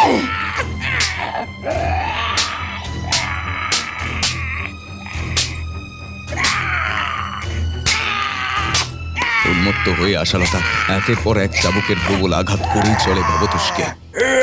আঘাতের যন্ত্রণায় বারে বারে চিৎকার করে ওঠে ভবতোষ। থাম থাম আশা, থাম থাম, এবার থাম। জানোয়ারটাকে এবার পুলিশের হাতে তুলে দেওয়া হবে। ওখানেই হবে ওর আরো চরম শাস্তি। আর তো প্রমাণের অভাব নেই। নিজের করা কৃতকর্ম সকলের চোখের সামনে। এবার থাম তুই। কোনো কথা নেই আশালতার মুখে। তীব্র ঘৃণায় ফেটে পড়ছে তার চোখ মুখ। হাতে ধরা চাবুকটাকে ছুঁড়ে ফেলে দিয়ে দালানের সিঁড়ি বেয়ে নেমে আসে, ঠিক যেভাবে উপরে উঠে গিয়েছিল। তখন ভোর হয়ে গিয়েছে। পূবের আকাশ লাল করে উঁকি দিয়েছে সূর্যদেব। পাকপাখালির দল তাদের কলতানে ভরিয়ে তুলেছে বনবনানি। এই হয়েছে ওই কান্না চিৎকারে পল্লীর পড়শিরা ঘুম থেকে উঠে এসে হাজির হয়েছে মনমোহনের বাড়ির চারিপাশে। সকলের চোখে মুখে প্রবল আতঙ্কের ছায়া। এই দৃশ্যতে সকলেই একেবারে হতবাক। তাদের মধ্যে থেকে কেউ এসেছে এগিয়ে। তারা বুদ্ধি করে পাশের থানা থেকে দারোগাকে নিয়ে এসেছে ডেকে। এরই মধ্যে হঠাৎই উধাও আশালতা। আশেপাশে কোনোখানেই দেখা যায় না তাকে, কোনো খোঁজ মেলে না তার। নবীন আশালতার নাম ধরে ডাকতে ডাকতে ভিড় ঠেলে এগিয়ে যায়। আশা, আশা, আশা, কোথায় গেলি? না, নেই। আশা কোথাও নেই। হন্তদন্ত হয়ে এদিক ওদিক দেখতে দেখতে এগিয়ে চলে নবীন। চিন্তিত হয়ে তার পিছনে লক্ষ্মী মংলুও। লক্ষ্মীর কোলে মনমোহনের ছেলেটা। কিছুটা যাওয়ার পরে দূরে ওই নদীর ধারের মাঠের সরু পথটার দিকে দেখা মেলে। হেঁটে চলেছে আশালতা, কিন্তু দ্রুত নয়। তার চলার গতি অত্যন্ত ধীর। আশালতার দেখা পেয়ে নবীন ছুটতে থাকে সেই পথ ধরে। মংলু এগোতে গেলে লক্ষ্মী তাকে টেনে ধরে। মংলু বলে ওঠে, लक्ष्मी, हे लक्ष्मी, वो आशा बिटिया कहाँ जा रही है? अरे अरे उसे रोका जाना चाहिए। नहीं, मत जाओ, वहां मत जाओ। दोनों को थोड़ी बात करने दीजिए। उन्हें अकेला छोड़ दो। चले आओ। দাঁড়া আশা, কোথায় যাচ্ছিস? কোথায় যাচ্ছিস তুই? এবার চলার গতি থামায় আশালতা। নবীন আশালতার সামনে গিয়ে দাঁড়ায়। কোথায় যাচ্ছিস আশা? পথ ছাড়, যেতে দে আমায়। পথ ছেড়ে দেবার জন্য তো আমি আসিনি। আমায় যেতে দে নবীন, এবার আমায় মুক্তি দে। আজ এত কিছু যে আমার কারণেই। জন্মের পর থেকেই 15টা বছর যা কিছু ঘটেছে সব যে আমার জন্যই। তাছাড়া কি? তাছাড়া আমি এখন সত্যিই আবর্জনা। না আমি কারুর মেয়ে, না কারুর বউ। বিয়ের পরদিনই বর মরল। এই অপয়া মেয়েকে যে সমাজ স্থান দেবে না। আর কাল রাতে ঠিক এইখানে দাঁড়িয়ে আমার কাছ থেকে সরে গিয়ে নিজেই আমায় বুঝিয়ে দিলি আমি পরস্ত্রী। আমার স্থান কোথায়? তাই কি করবি তুই? দেখি দু চোখ কোন দিকে যায়, পা দুটো কোন দিকে চলে। চুপ কর, আর একটা কথা বলবি না। কি ভেবেছিস তুই? হ্যাঁ, এইভাবে মুক্তি নিবি? আমি তোকে মুক্তি দেব? কখনো না। এ হাতে হাত রেখে না বলেছিলি আমায় ছেড়ে কোথাও যাবি না, একসাথে থাকবি? হ্যাঁ, থাকবি, বন্দি হবি তুই, আবারও বন্দি হবি তুই, বন্দি হবি আমার ভালোবাসায়। তোকে কে ছাড়ছে, কে মুক্তি দিচ্ছে? নবীন। দু চোখ হতে জল গড়িয়ে পড়ে আশালতার। নবীন আবারও বলে, কি রে আশা, আমার কথা, ওই মানুষগুলোর কথা একবারও ভাবলি না? যারা তোকে ছোট থেকে আগলে রেখেছে, ওদের জীবন যে তোকে ঘিরেই। আর আর ওই ওই ছোট্ট ছেলেটা, যতই হোক সে তো তোর ভাই। লক্ষ্মী মায়ের বয়স হচ্ছে, সে আর কত পারে বলতো? আমাদেরকেই তো ওর খেয়াল রাখতে হবে, এই বড় শোকটা ওকে ভোলাতে হবে। আর তুই তুই এসব ছেড়ে পালিয়ে যাচ্ছিস। বলেছিলাম না, পালাতে হলে আমরা একসাথে পালাবো। ভুলে গেলি সব? আমি কোথাও যাব না নবীন, কোথাও যাব না। তোদের কাউকে ছেড়ে আমি কোথাও যাব না। চোখের জলের সঙ্গে মুখে খানিক হাসি ফুটে ওঠে আশালতার। নবীন মুচকি হেসে বলে, তবে আয়, কাল রাতে যা যুদ্ধ করেছিলাম আজ সেই বাঁধন খুলে দিই। এই নবীন আর আশা তাদের নবীন আশা নিয়ে নতুন পথে এগিয়ে চলবে। আয়। বছর 16 নবীনের মুখে মুচকি হাসি। সরু পাতলা গোফের নিচে ঠোঁটের হাসিটায় বড় মিষ্টি লাগে নবীনকে। আশালতার চোখে প্রাণ খোলা হাসি। নবীনের কাছে এগিয়ে দুহাতে জড়িয়ে ধরে নবীনকে। বয়সের তুলনায় মনের দিক থেকে যেন অনেকটাই পরিণত তারা। পূবের আকাশের প্রথম স্নিগ্ধ সোনালী কিরণ এসে পড়ে নতুন প্রেমের দুখানা কুসুম কলির উপর। পাখির কলতানে ভরে ওঠে বনানী। হাঁস পানকৌড়িরা জল কাটিয়ে এগিয়ে চলেছে তাদের নিজের ছন্দে। শুরু হয় এক নতুন দিনের, সূচনা ঘটে এক নতুন অধ্যায়ের, নবীন আশার।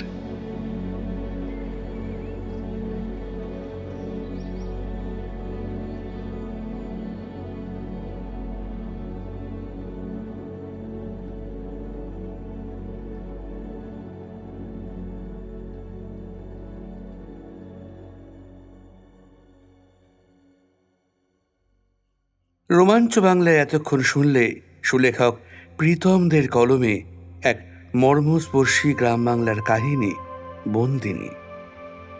গল্পটি শুনে ভালো লেগে থাকলে আমাদের চ্যানেলটি সাবস্ক্রাইব করার বিশেষ অনুরোধ ও আবদার রইল তোমার কাছে বন্ধু। আজকের কাহিনীতে যারা কণ্ঠ দিয়েছে, গল্প পাঠে ব্রতদীপ, আশালতার ভূমিকায় বর্ণিশা, নবীনের ভূমিকায় সায়ন্তন, মনমোহনের ভূমিকায় সৌমেন, লক্ষ্মীর ভূমিকায় তানিশা, মঙ্গলুর ভূমিকায় শুভদীপ, উর্মিলার ভূমিকায় প্রদীপ্তা, বুড়ি পিসির ভূমিকায় বর্ষা, লোক দুয়ের ভূমিকায় উদয় এবং বিনোদভূষণ, ভবতোষ ও লোক একের ভূমিকায় সৌরভ। কাহিনীর নাট্যরূপ ও সামগ্রিক পরিচালনায় আমি সৌরভ সাহা।